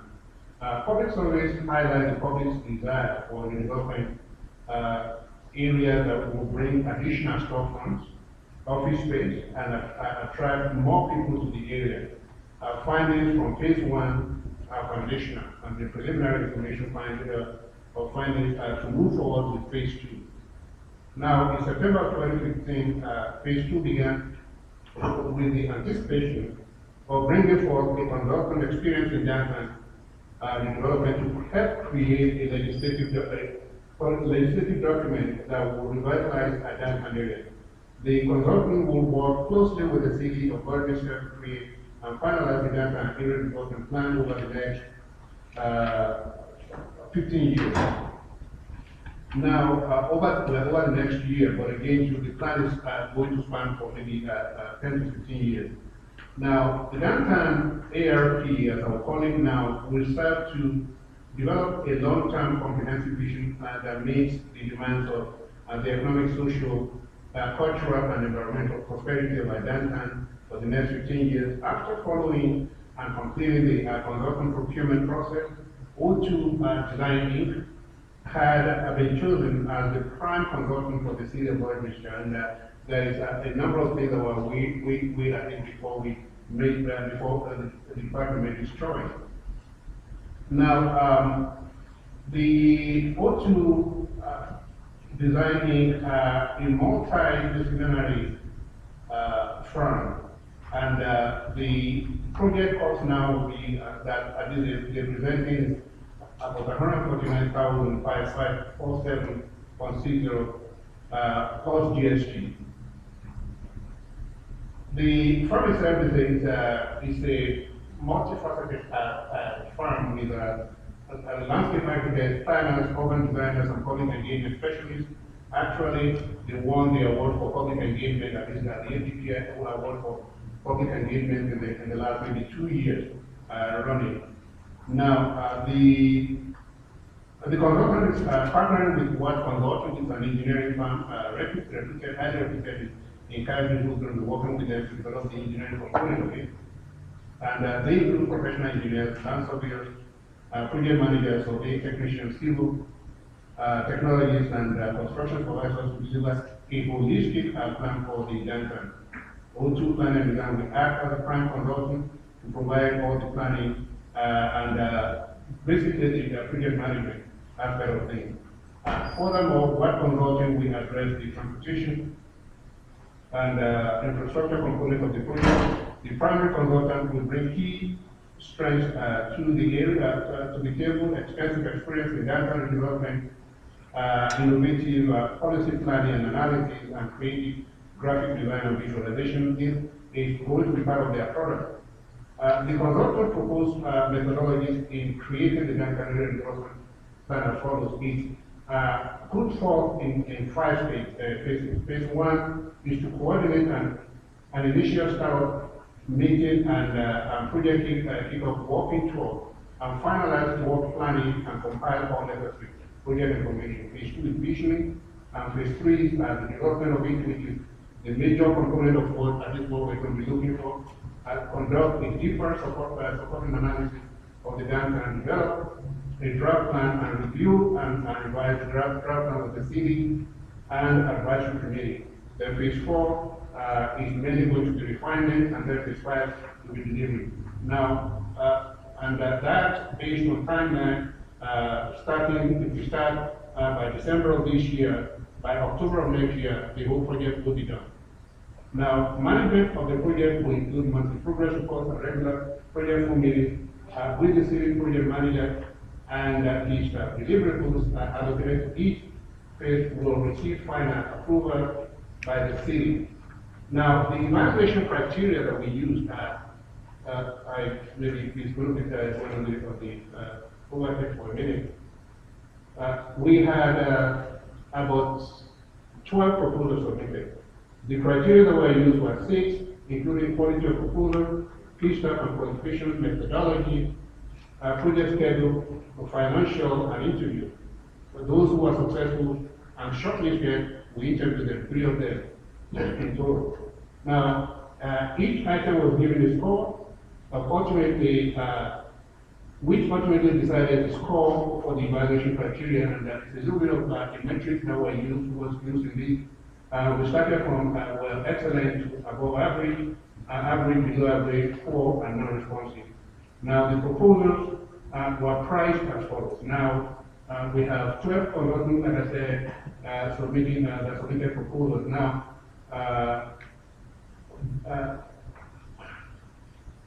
Brown and Associates provided a proposal of around 45,750. But one thing that's not shown here is the time frame that was they actually provided for that. And B&A that Brown and Associates was actually going to be spending 30 months to do this one. So that was part of our criteria for evaluation. Then Crosby and Hannah will be spending at this time. They proposed for 30 months too. Dialogue had a quote of about 149, 130 for 10 months, and then Vision Consulting 13 months, IBI 10 and a half months, and modules 13 months, and NEDA 9 months, O2 11 months, Ontario Plan 13 months, and Freddie Wild Consulting Co. and Coaching Chair Architect 10 months, and Stanford 13 months, and then V3 13 months. Now, after the evaluation was carried out, 3 consulting groups were shortlisted. One being Dialogue, IBI, and O2. And then the 3 shortlisted consulting firms were interviewed. And at the interview, the score they had is what we have there on the board. So, and based on the rigorous, I would say, steps that were taken at this to get this project to where we can actually pick somebody or a company that is providing us with something that will be useful for the city, that actually going to be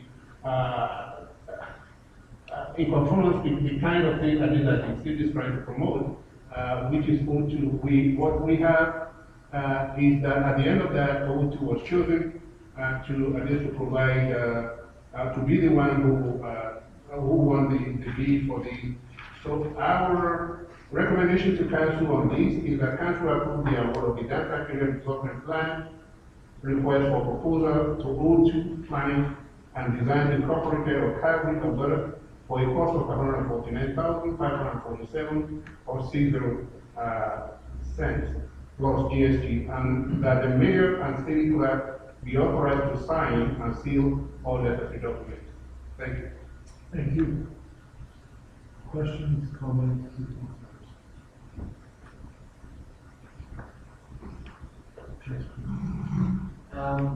Just in the attached document after O2's proposal, there was a market research report. Was this done by one of the firms that was making a bid on this particular RFP? It's my understanding that yes. Okay, I was just curious because it's from December 2014, so if we're doing similar activities already, and that's really not that long ago, is there a certain amount of duplication of efforts that we're going through as far as the studying process, and then, we have another study 2 years later?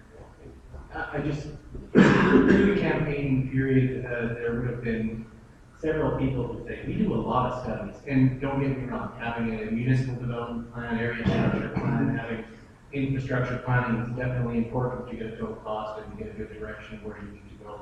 I'm just curious if if we're doing some kind of duplication of efforts with the $149,000 price tag, where we already have a certain amount of research done, and we can be moving on to a different phase of the project. Okay, through the mayor to Councilor Thurston. The purpose of an area development plan is a little bit, I would say, the purpose of it is actually a lot more than most of the things we even an area structure plan, especially when we're talking about the downtown. The studies that were done ahead, and maybe to correct what I said earlier, I think those studies were done prior to these awards. Thank you. I know you couldn't say that already. But it's going to be very necessary for us to do this. Not only does the city, but everywhere it's a transition, and we need to understand that. We do know that the engine for economic development for any city is the downtown. If nothing is done properly, what we're doing for having incremental, let's do this one here, but if we don't do it as a comprehensive package and have something that we can use as a plan and say, okay, well, let's implement this part of it, If we don't have that, then almost everything we're doing will just be kind of incremental.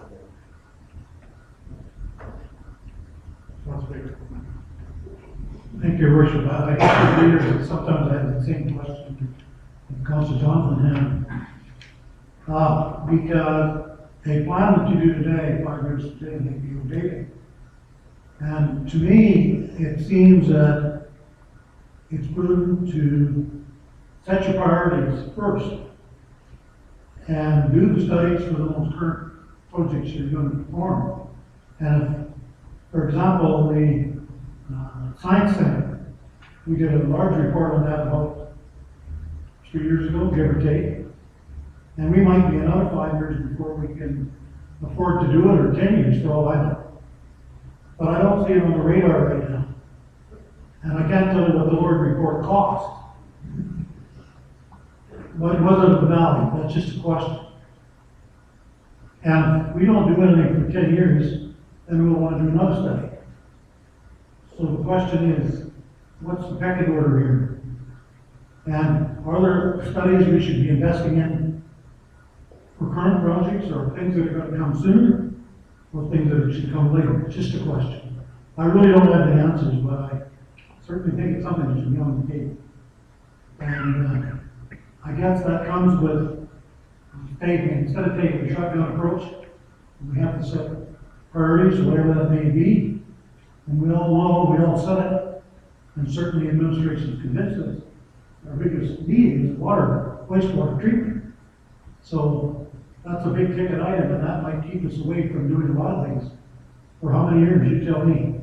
But I just asked the same question. Your Worship, if I may. Thank you, Councilor Baker, to the Mayor. The importance of this project is not necessarily for a development that would be initiated by the City of Lloydminster. This document, and as you drive around in downtown Lloydminster, you will see signs up on vacant lots with pictures, pretty pictures of condos and things. And this document is designed to guide us in how we redevelop the downtown through developers that come to us and want to build in our downtown, and there are those people out there. And essentially today, we don't have even a concept of what we like the downtown to look like, and the new downtowns are very people-friendly and very pet-friendly and very walking-friendly, and they're designed with some higher density residential, with some commercial underneath, sidewalk cafes, those type of structures. And as developers become interested in developing in the City of Lloydminster downtown, we'd like to have a document that will guide us through that process of how we want our downtown to look. And I think that that's what this is about. This is not about the City of Lloydminster going in and building a bunch of things in downtown. Thank you, Acting City Manager. My concern I have when I look at the map that's proposed in this proposal shows us ending at 44th Street. And I think whether it's bringing south of 44th Street, we're not finding new city of Westminster sign that says downtown Star south of 44th Street. So if we're going to spend $150,000 on proposals, we're not including people that we in downtown. We've not done those people justice to businesses south of 44th Street.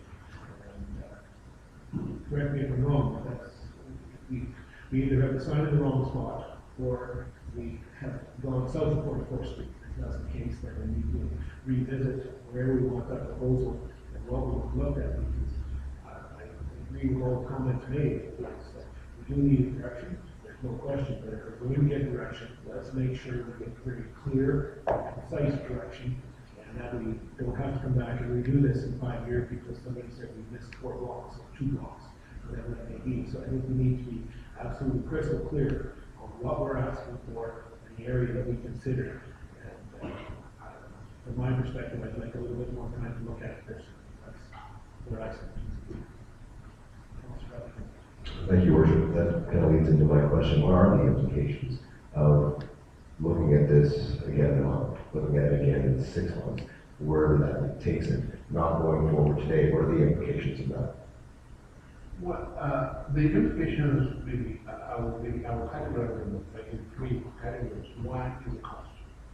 The cost will continue to go up in terms of what is going to cost us to do that. If we had done this one maybe a year or 2 before now, maybe it would have cost us a little less than what we're having now. So the longer we wait, the more the cost. Then beyond that, there are, like, as I pointed out, there may be tomorrow a developer within the downtown who's coming to plan and developing a field where this is a plan, this is something that I want to, and we want to be able to advise council properly.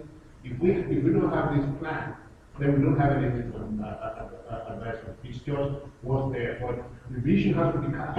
What do we want that downtown to look like? What are the businesses going to be supported? And it's not going to be just the council or the city is going to be responding for it, absolutely not. It's going to be the businesses that are there who actually take ownership of this plan and then continue to implement it. So that's the second, like I said, the second part of it is that when we have an application and if we don't have a plan like this, then we are just going to be, it's going to be a problem with that, just so to say. Then the third has to do with the like I said, maybe it's just action with it, the importance and the relevance of our downtown to growth as a city. If we don't start thinking about it, and things happen before we start thinking about it, it gets a lot more expensive in terms of services, what are we going to be upgrading, what are we not going to be upsizing, all of those things we need to be in terms of connectivity, what if we are going to be thinking about transit in the future, where are they going to be? These are some of the issues that and then what do we do at this with the downtown? We're talking about banks and the banking sector in there. Quite a number of things are there, and how do we connect them together to make them impactful and essentially beneficial to the state? Those are some of the questions that usually are. So the plan is what I would say, even before we think about anything, the plan is necessary and it's work. It's not just a short-term plan, it's a plan for over 15, 20 years. So it's not going to be like maybe tomorrow we're going to be going back and say, okay, well, let's do another plan. No, this is going to be comprehensive. My last question in the same line is the pricing on these RFPs. How long is that pricing valid for if we were to choose not to decide to go forward today? To be honest with you, I have no idea what I don't really know what else to do. Councilor. Thank you, Worship. I guess, and I've spoken to this before, but I guess on Thursday we got a report on this 120 pages long. And I don't know how much time to digest that one long report. And I just don't find I get enough time to dig into these reports and really always understand what we're trying to do. Because we do get 200, 300, 400 pages of stuff on the weekend or on Thursday or Friday, and you've got to be prepared for Monday. And that's something I intend to address with this worship. So we had time to dig into these long reports, and maybe sometimes we don't always agree because we don't always understand. So I'm wondering if it would be fair to postpone this for a month, so we have time to dig into it and find out what's going on about it. Councilor Daci. I'm torn with this because I think, you know, it's that whole, piece around not having a plan creates some of the other issues around rezoning. And because people want to do where they want, and whether the, you know, dribs and drabs or whatever comes at you, and so, for investors and people who are wanting to invest in our city and make it a better place, it becomes a bit of a challenge not seeing that plan. So I absolutely get that. But I also, one of the things that I didn't see mentioned in the information for me, which was, what struck me, I sit on Economic Development Corporation, and they did a study about a year and a half ago with an analysis of all the various trades and businesses and industries that are in the communities, and where there's a surplus, when there's a shortage of them. And it seemed in my mind that that would have a logical place to fit within this context, because it certainly would inform anybody who's interested in investing, and also anybody who's interested in doing the plan, that there are these shortages and there are these opportunities, is a better word to say it. So I'm struck by that, first off. Second of all, I guess what I have heard loud and clear, and it still resonates in my mind, I guess, is the whole fiscal responsibility piece that I still wrestle with, because I still, quite frankly, don't have an absolute crystal clear picture as to where we are financially. And that's not your issue, it's our issue, and the sense I'm getting is that we have work to do, significant work to do in that area, and maybe more than we even imagined it to be. So that challenge for me is living in a bit of a vacuum of information, that knowing that without the plan going forward, we might not serve our community well enough. But by the same token, we can have the resources to be able to do justice. And it's that whole saying, the real cost of doing things is what you have to give up. So if we don't have the money, we're going to give up next year out of our budget in order for this to come to fruition. So the other question for me, I guess, is that how frequently are we seeing investors wanting to invest and do things downtown? And that would give me a sense of urgency, because I know with our discussions on economic development was, and the former mayor was at the table, and there were a lot of discussions around brown spaces, facades, using a carrot and stick approach to motivate our own citizens who own property to not only invest and create businesses, if you like, but to take care as caretakers of the property. And so there's that other piece that would suggest to me is that if we're focusing on that, there's probably not a great likelihood that there's a list of investors down the road coming as we speak on Highway 16, or 17 for that matter, saying, where's your plan, we want to invest. So for me, I'm just trying to sort through which is the most pressing act of Kenscom and what's the priority. And I get it, without a plan, you struggle. But what do I have to give up to pay for this? That's the other thing that I worry about in this process as we go through budgeting. And I don't have an answer for that, I'm sorry. Councilor.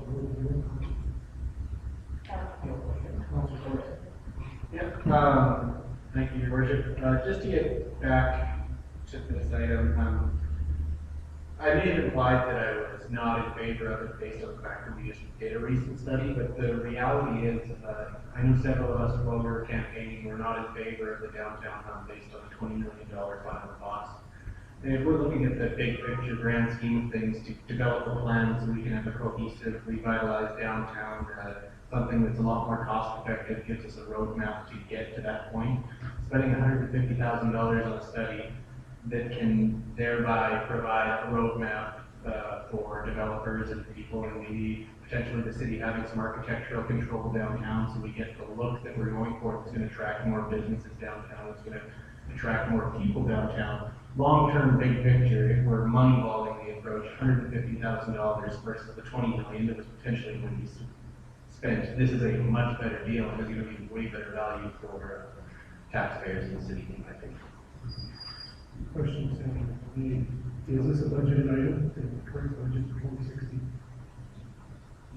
If I may, Your Worship, $77,000 is budgeted in 2016, $73,000 is budgeted in 2017.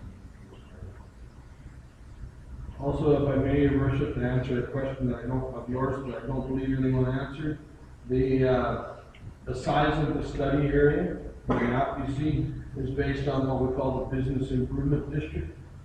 which is a defined area of downtown. And that's why that area was picked. I absolutely hear your thoughts about the new downtown sign, but I think as people come into our downtown, it's important that we promote ourselves, and that's what that's about. The area in the map that was defined as the business improvement district. Sorry, do we not have any qualified in-house, we don't have any resources that would be able to do this on our own city staff? Absolutely not. We have talented, lots of talented people, but I don't believe we have anyone on our staff that can undertake a study on this. And through the mayor to Councilman the what is intended to be done here, it involves a lot. I don't think based on the how I give myself prepared now that we will have time to actually do that. Do we have the expertise in-house? Absolutely, that's why whoever is going to be project managing it actually does have that professional training piece together. But it requires a lot more than that, because there's a component here that is a project engagement component that actually extends beyond anything. That means it's going to get a lot more involving and take a lot of stuff. And that's the reason we said, and we looked at the pros and cons, and that was why we decided it's going to be better actually to have RFP let this one out, and then, because a lot of the video work is still going to be done by staff to ensure that it consultant is doing what the city wants. Okay, so the staff are qualified enough to do it, we just don't have a time to do it. We don't have any resource we can commit to doing this. Councilor? Yeah, I'm all for revitalizing downtown, there's no question about that, I'm a big proponent. You know, certainly what I've been hearing over the last, the campaign has been, I don't think that a lot of taxpayers have the appetite to pay for these types of studies, and they're more concerned on the day-to-day. I agree 100% that we need to have that master plan. I just think it's a timing thing, and you know, I think that at this point in time, I would like to see it postponed or taking a longer look at it. With that comment, goes into a motion. Councilor?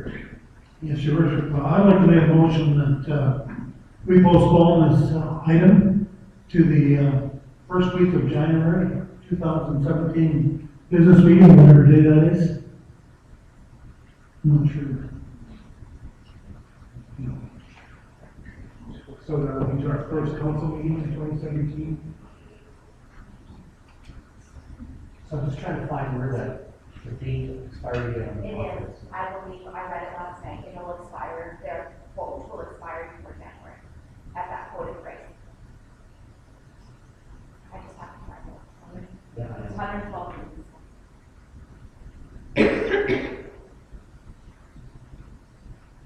112 pages and you can't find it? And she was younger, she could do it. I did read it last night, though, it will expire, the quote will expire at a different price. I wonder if Sam could just, you know the nature, details, so what the closing date on this contract or RFP is. Usually 90 days. It's 90 days. 90 days. So that would have been September 26th, I believe. But yes, so September 26th. We don't have a copy. Or we accept it. We have a motion on the floor that we'll, so, Councilor Baker had a motion, we have that. Well, let's just, we're going to second it first, thank you. The date, again, was December, I believe it's done by December 26th. Christmas Day. Well, it just due to the nature of non-meetings. 26th to 27th. Well, I don't know what the right date is, I just use that one because our last meeting in December is about to. Yeah, it's the 12th. It's 12th. So we have a motion, we need a second. Councilor Brennan? Okay, so, should we have the motion right back? If I can make a point of order, we want to set meeting dates for the coming year. So it will be Maybe I suggest the first meeting date for the new year, if that's what you're seeking to do, but we have not yet set. But I think we have a deadline. I don't know where the friendly amendment would be, but the last meeting in December. So whatever that date is. So we do December 12th. That would give us still probably 60 days, or pardon, 30 days. 30 days. I guess, the main motion, yeah, I didn't catch the deadline on this. Maybe an inquiry with a little bidder to see if we could extend it to the first meeting in January. And if not, then we should deal with it on the 12th. But I know what happens around Christmas. Everybody gets busy and it just doesn't happen.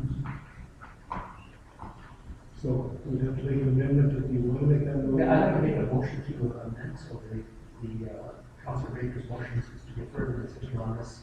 Will be the December 12th, 2016. It's a friendly, we'll accept it. You accept that? Thank you. Seconder? All in favor? Declared then until December 12th. So I go with a new motion, okay? So I guess the question in my mind now is that what information do we want and do we need in order to make a decision then that we couldn't make today? And I guess it would be something that we have to get consideration. We don't have to at this point, but we have no new information. We're no further ahead than we were. So what do we need to see that's different in that interim? And I guess that's something perhaps we can communicate directly with We would like to the be mayor's office. I'd look to Sam to a day, possibly move that calendar back then just a little bit because the execution calls for phase one starting in December, January 2016. We need to know that we're going to moving the calendar just slightly because if we execute on the 12th of December, we know the time the paper signed, it's not going to get signed before possibly December 31st, and we get all executed. So we need to go back to the consultant, I believe, to just slightly tweak that by possibly 1 month. Is that the general feeling of the council? I don't want to be wasting time, that's where we're a little bit of a stance for here. So what would that period need to be defined, Worship, I guess? So if at the December 12th meeting, we agreed, if we disagreed and said we're not going ahead with it, we wouldn't need an extension. You're right. But if we agreed to go ahead with the extension, I'm sure that they're probably open to an extension in terms of the acceptance periods. And that would be the question, information perhaps Sam or whoever would get to us. Because if the answer is no extension is required. We need a motion. So we have a motion. So we have a motion on the floor, we have, and if I can sort of surmise council's thoughts here, the council directed administration to bring back further information on December 12th, 2016 meeting. Yes. Yep. Everyone clear on that? All in favor? And did we vote on the motion for December 12th? So, We did? yeah, I guess I must have voted for it. sorry, but I should have asked for a very clarification. You're all right with that, Council Bishop? Perfect. All right, so 5-3 now, with the rest. Thank you very much, Sam. Thank you for the commission. All right, let's move to 7.6, strategy and partnerships. 7.61, Director. Thank you, Your Worship. We'll be presenting policy 001-2016, the travel and reimbursement policy. In the performance of city business, certain travel and attendance at meetings is required for city council employees. Implementation of the attached travel reimbursement policy provides a framework of uniformity, accountability, and transparency in reimbursement and payment of travel, meal, and lodging expenses to both council and city employees incurred while on authorized city business. This policy outlines roles and responsibilities of the claimants and authorizers to ensure effective use of financial resources. The City of Lloydminster continuously strives to find best practices. Through development of the travel reimbursement policy, several comparative policies were reviewed.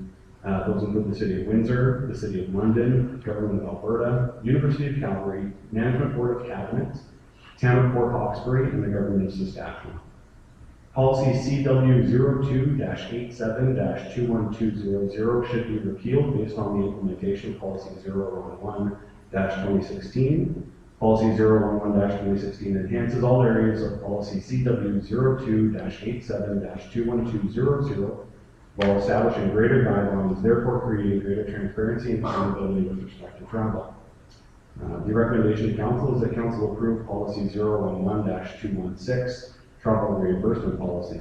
Furthermore, that policy CW 02-87-21200 be repealed. Your worship. Thank you. Director, council, questions, comments? Thank you, Your Worship. I just had one comment, and this is coming from the perspective of an accountant here. But one of the things I thought it was really good at setting kind of a threshold for the meals on the per diems, setting a threshold for what the meal allowances are. The only thing that I would suggest that maybe looking at doing this in future years is the Canada Revenue Agency has a reasonable amount of allowance, which I know some of these places would have to follow the same thing. But if you're over $51 per day or $17 per meal, well, $17 per meal or $51 per day, it actually creates a taxable benefit. So then that would make a administrative pain to actually administer the per diem if you do not use receipts.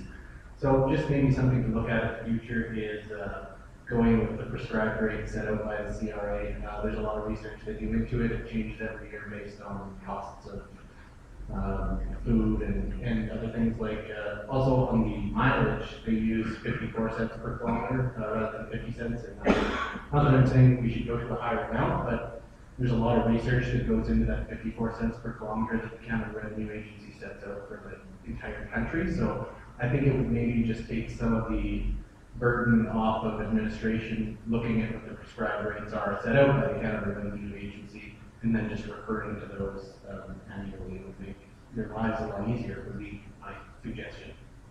If I may, Your Worship, through to Council Torreson, we certainly did examine a number of different municipalities, government agencies, as well as the CRA. You will notice the policy is up for review in early 2018, just based on coming forward at the end of 2016. So that we do have one full year of tangible information to look back on and see what those net results and impacts are through that process, Your Worship.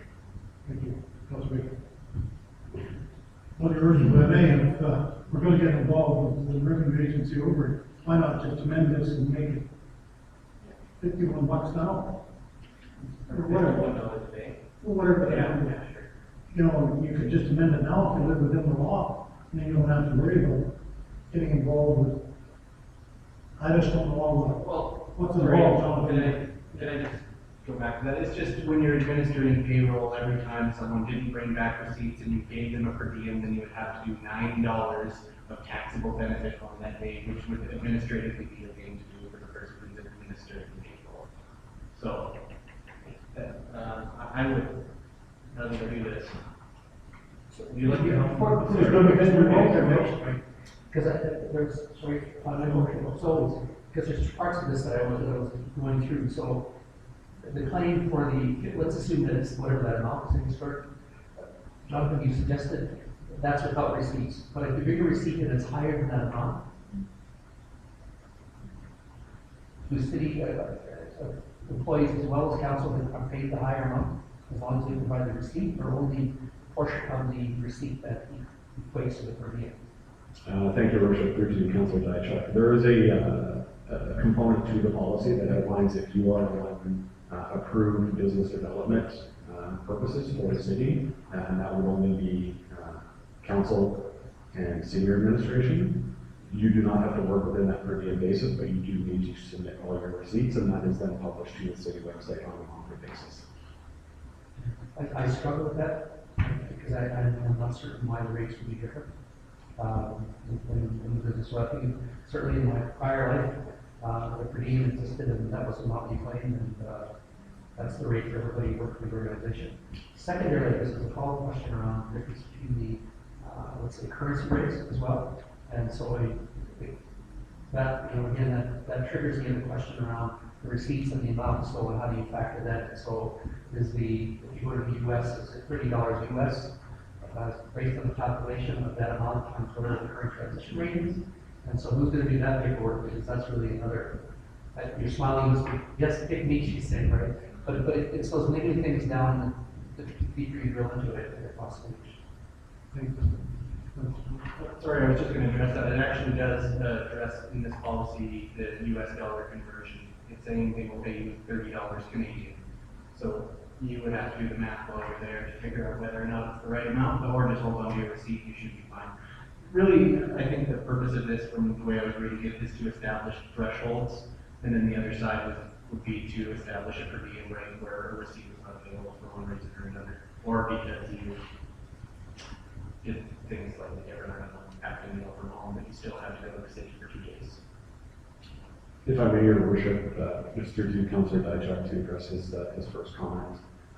When we talk about approved business development travel, this will be an extreme example, but if members of council or senior administration are invited on a trade mission with one of the ministers or parliamentarians, your per diem rates would certainly be higher if you were in Shanghai.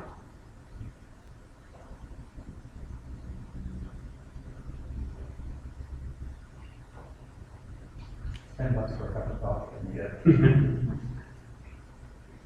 Any other councillors? Yeah, so Doug may have to help me through this process, but I would like to make a motion to recommend that the daily meal allowance set a maximum threshold of $51 per day, which would be in line with the Canada Revenue Agency, or in fact reference the Canada Revenue Agency prescribed rates for meals. And mileage as well. No. Well, actually, I do think in the long run it would save a lot of administrative duties if we just use the prescribed rates on both sides. So we don't have a motion yet. Yeah, you don't have any word that, Doug? You're good at this stuff. So, if I may suggest that, council get the administration to make those changes, and then the recommendation from council could be the council approved policy 011-216, travel reimbursement policy as amended. Okay, and then. If I could make this, yeah, I was just gonna say that build into the policy, but, you know, it'll be adjusted annually in accordance with the CRA procedures. Yeah. So, the councillor.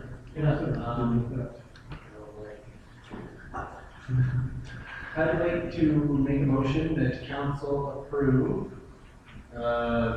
policy 011-2016, travel reimbursement policy as amended, with a change to the daily meal allowance to be within the threshold of the CRA prescribed rates, as well as for the mileage. And that, management follow that policy on an annual basis. And that furthermore, that policy CW 0287-21200 be reviewed. Second for that motion, Councilor Babchuk. Had good discussion already. Let's go off to any further discussion. Satisfied with the motion. The administration is clear, because we could come back with this policy again for the food contract in here. That's correct, Your Worship. In 2008, there was a scheduled review of the policy. I'll just read back the motion for everyone's clarity. That council amend policy 011-2016 travel reimbursement policy to reflect the per diem and mileage CRA prescribed rates and bring it back to December 12, 2016 council meeting. For final approval. Does that work? Yeah, perfect. Okay, and you're good with that, Councilor Babchuk? You seconded it, so that's good. Any further discussion before I call for a question? All in favor? Carried. Thank you. Good discussion. I think this is an issue that we can all relate to from the election. And our taxpayers asked for some very clear and direct accountability so that everyone knew where they stood. I think this will be the start of that process. I'll be finished. Good starting point. Thank you, Director. Let's move to 7.7 bylaws. Starts at 7.7.1. And Director, you going to, okay. So we have individual. Okay, yeah. So if someone would like to make a motion regarding bylaw 33-2016 for the repeal of bylaw 27-206. Councilor Diachak, seconder. Councilor Buckingham. So, We need that motion there. we need that motion read. Okay. So, Bylaw 27-2016, being a bylaw to authorize the financing of phase one proceeding of catalyst by issuance and finishes in amount of $4,716,000. thank you. Any discussion? So this simply, because of the withdrawal, the end of the purchase, the bylaw had been created by the previous council to borrow the money as we ventured. This will now follow through the process to strike that motion, to repeal that motion, and the creation of that venture. So with that in mind, any other questions? All in favor? Opposed? Carried. Now moving to 7.7.2. Oh, sorry, we did that. I apologize. I don't know what we move forward. So we actually now will give the first reading to the bylaw. If I could give the council some guidance, if we go to the bottom of their agenda, and you'll see 7.72, you'll see the recommendations, makes it a little easier to go along with. So in this case, council will get first reading of the bylaw. I'll look for someone to move that motion. Thank you, Your Worship. I will take care of this one. I move that council give first reading to bylaw 34-2016, amendment to bylaw 24-2015 procedure bylaw. Great, thank you. Any discussion, council? Just quickly, one of the things that I, in fact, campaign against, and I really have a problem with is when you do first, second, and third reading all in one meeting. And I understand why you do it, and I understand there's some processes where if everyone's in favor of it, you can go through and do second and third and do it in that order. But I do think, even though this isn't really going to affect anyone, I really said that I was against it. So don't be surprised if we have to vote on this one next meeting. So, I think consequence, and I think we all find that as we've got into our new positions on this side of the bench, and then it's not on the public is that things aren't always as they appear. I agree with Councilor Morrison, I'll speak to that same thing, and I was also making 3 readings in one council meeting on the case for procedure bylaw. I hope that residents understand that to keep things moving forward as it has today, even though it's taken a little longer for this council meeting, it's given us a great deal of opportunity for discussion, especially this matter here on items that have been brought forward. When the council is newly elected, especially, it's going to be something we'll be discussing further, that's for sure. Councilor Baker. Good point brought up. And maybe, the city clerk could help us on and I know I've read it. How do you determine whether it's first reading only?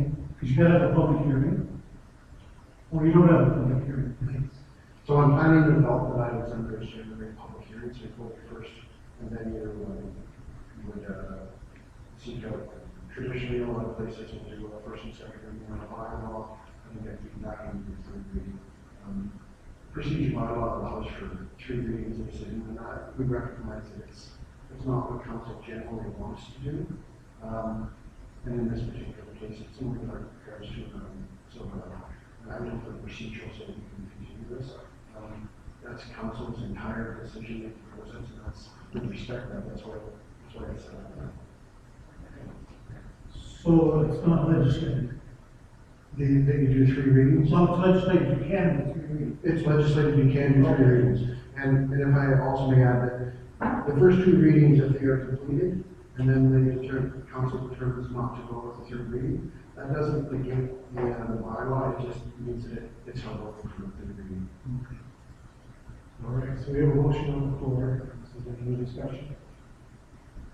Okay, call for the motion. All in favor? You guys second reading? We have to, that's right, that's what, yeah, I have to do it, this for the first reading, so voting on the first reading, bylaw 34-2016, all in favor? Opposed, carried. Now we will need a motion for the second reading of bylaw.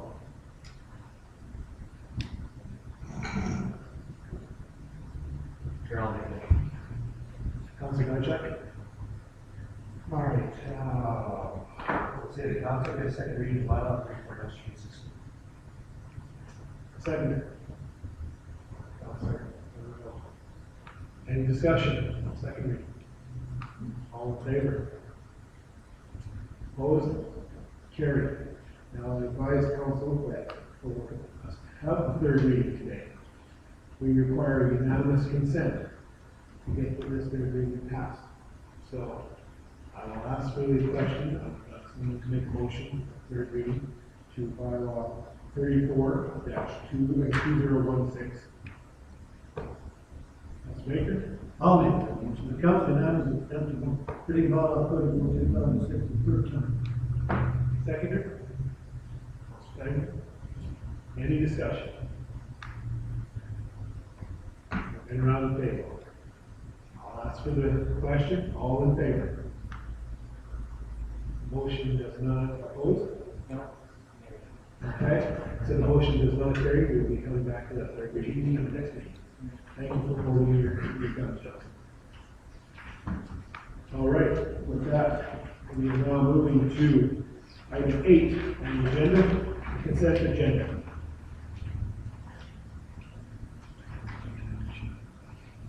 So, as we move on, council, we are looking for a recommendation on the consent items that are listed on the agenda.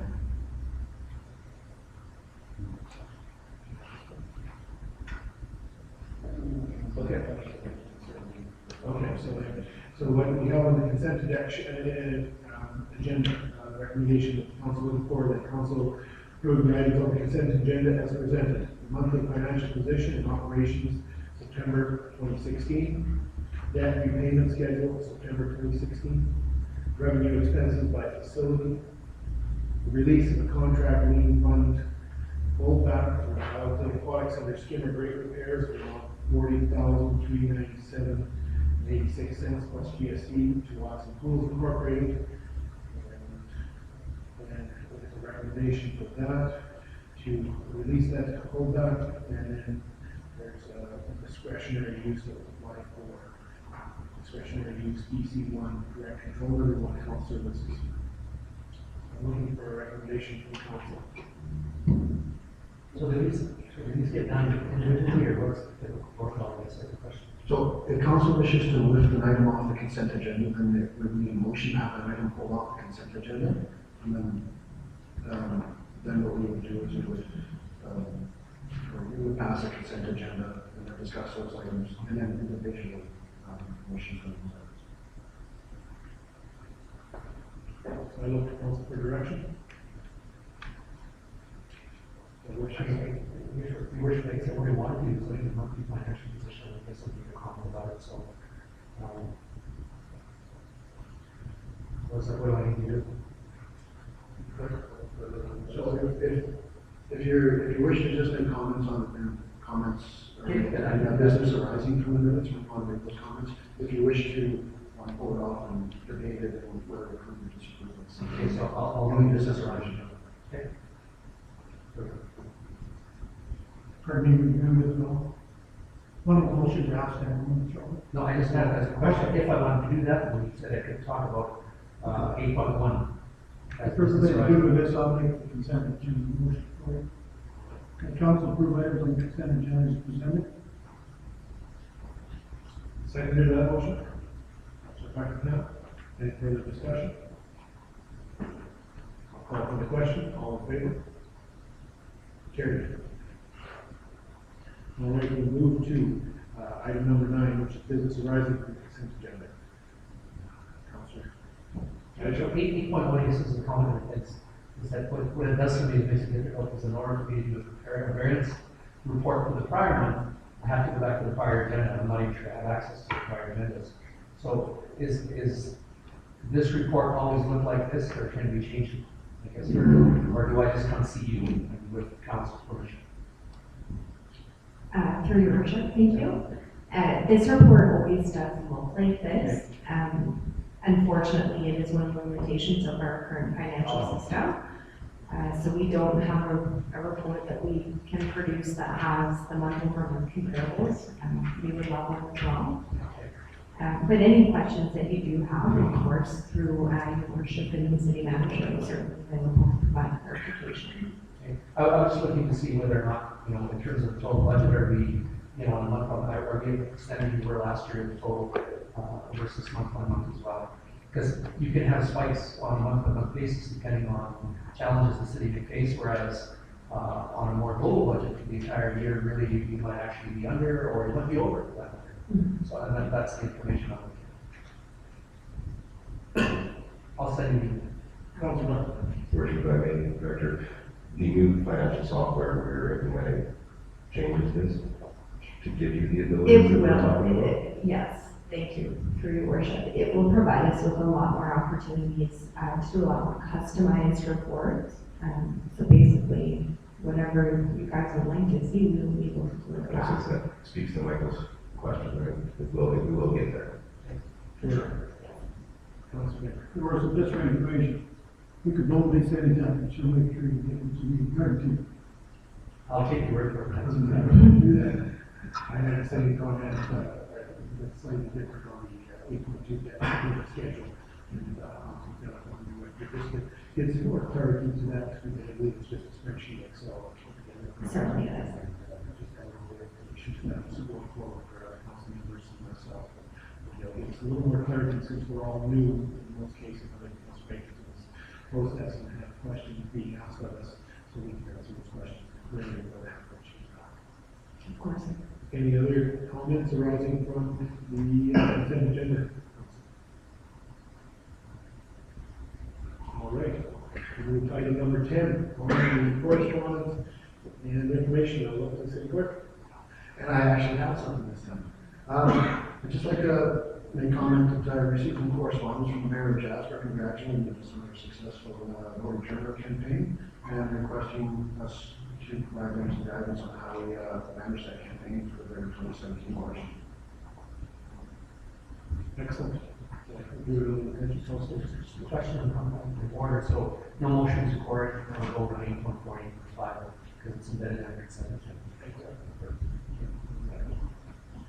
All right, that's all for item 10. I'll move to item 11. I did not prepare an actual written report for this first council meeting. I want to say thank you for everyone that's been patient with us today. As you can see, this has gone a little longer than a traditional council meeting that I've been in the past. In the gallery, certainly give a shout out to those people that are watching and taking this in by live stream today's meeting on YouTube. This is the first time I believe council has done that, and we will continue to engage the various opportunities that we have to allow people that are unable to leave their home or leave their work and be able to view the council meeting tonight. Hopefully they will enjoy it until bedtime and not fall asleep while they hear us debating different things. So I think that's very important that we engage. And this is a new direction that we can hopefully take city council that way. The last week and a half for myself, or last week I guess, since swearing in has been a very exciting week for myself. I'm sure the council members that are new to this have also experienced that. Trying to engage the community as often as I can, and I will continue to engage the community as they engage me at various events. So I thank those people that made me an invitation to attend various events and the opportunities to bring readings from the city through events. Anyone else? First, the acting city manager. Thank you, Your Worship. Just a quick comment on behalf of the administration. I know that officially this is your second council meeting, but this is essentially your first business meeting, and we certainly welcome you to the fold, and thank you for engaging and asking us questions, and we look forward to a continued great relationship with our council members and mayor going forward. Thank you very much. Thank you, Acting Manager. Is there any comments from any of the councilors that they'd like to bring forward this question? I had the opportunity to say it in a previous meeting, but not publicly. I think it's very much worth noting how wonderful the administration staff of the city of Lloydminster have been helping us through this transition period and getting things out there. I know that there's been those in the media that scrutinize the administration of the city, and I just wanted to make it very, very public that this last week of information and the work they put into giving that information to us is nothing short of miraculous in my opinion. So a tip of the hat to senior administration and all their staff for everything they've done for us this week so far. Thank you, Your Worship. If I can just echo that as well, I think it's, I was impressed first off, I guess, by the structure of the whole orientation process, and certainly the recommendations that Councilor Linehan also left, I think was a good place for us to start to say ask when you find out the challenge, and that's part of the process, and certainly it's been positive, it's been stimulating, and hopefully we can get into a job where city residents will be proud. Thanks.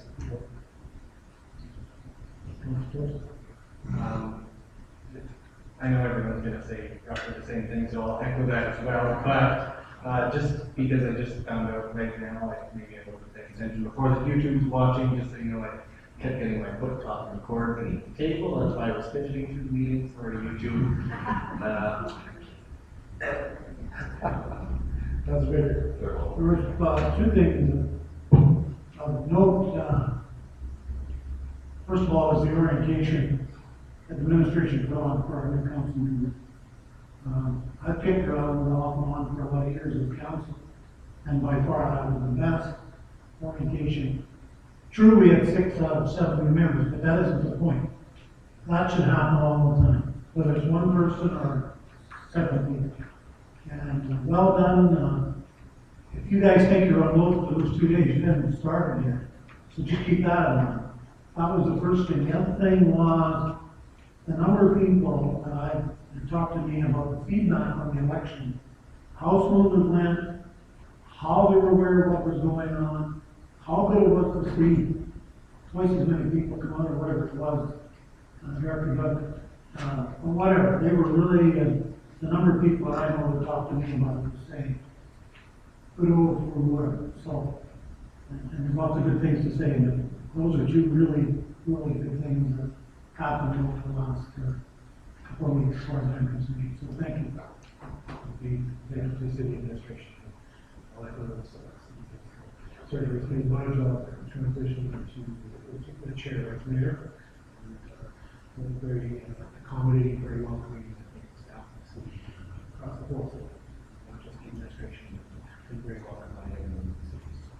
So it's been my pleasure to consume the seat. Any other comments? We'll move to item 12. Is there any other matters we got before 6 months today? Item number 13, inquiries from the media. Thank you, Your Worship. Today for interviews, we have requests for yourself, Councillor Corson, Councillor Zajac, Councillor Clayton, and Councillor Baker. Thank you.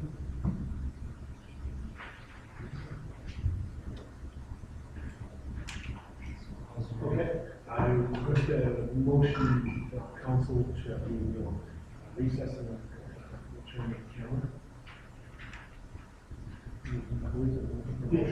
I'll make that motion. Because we're doing the camera, after the Media recess. media session. Second. Councilor Zajac, all in favor? Carried. Thank you very much.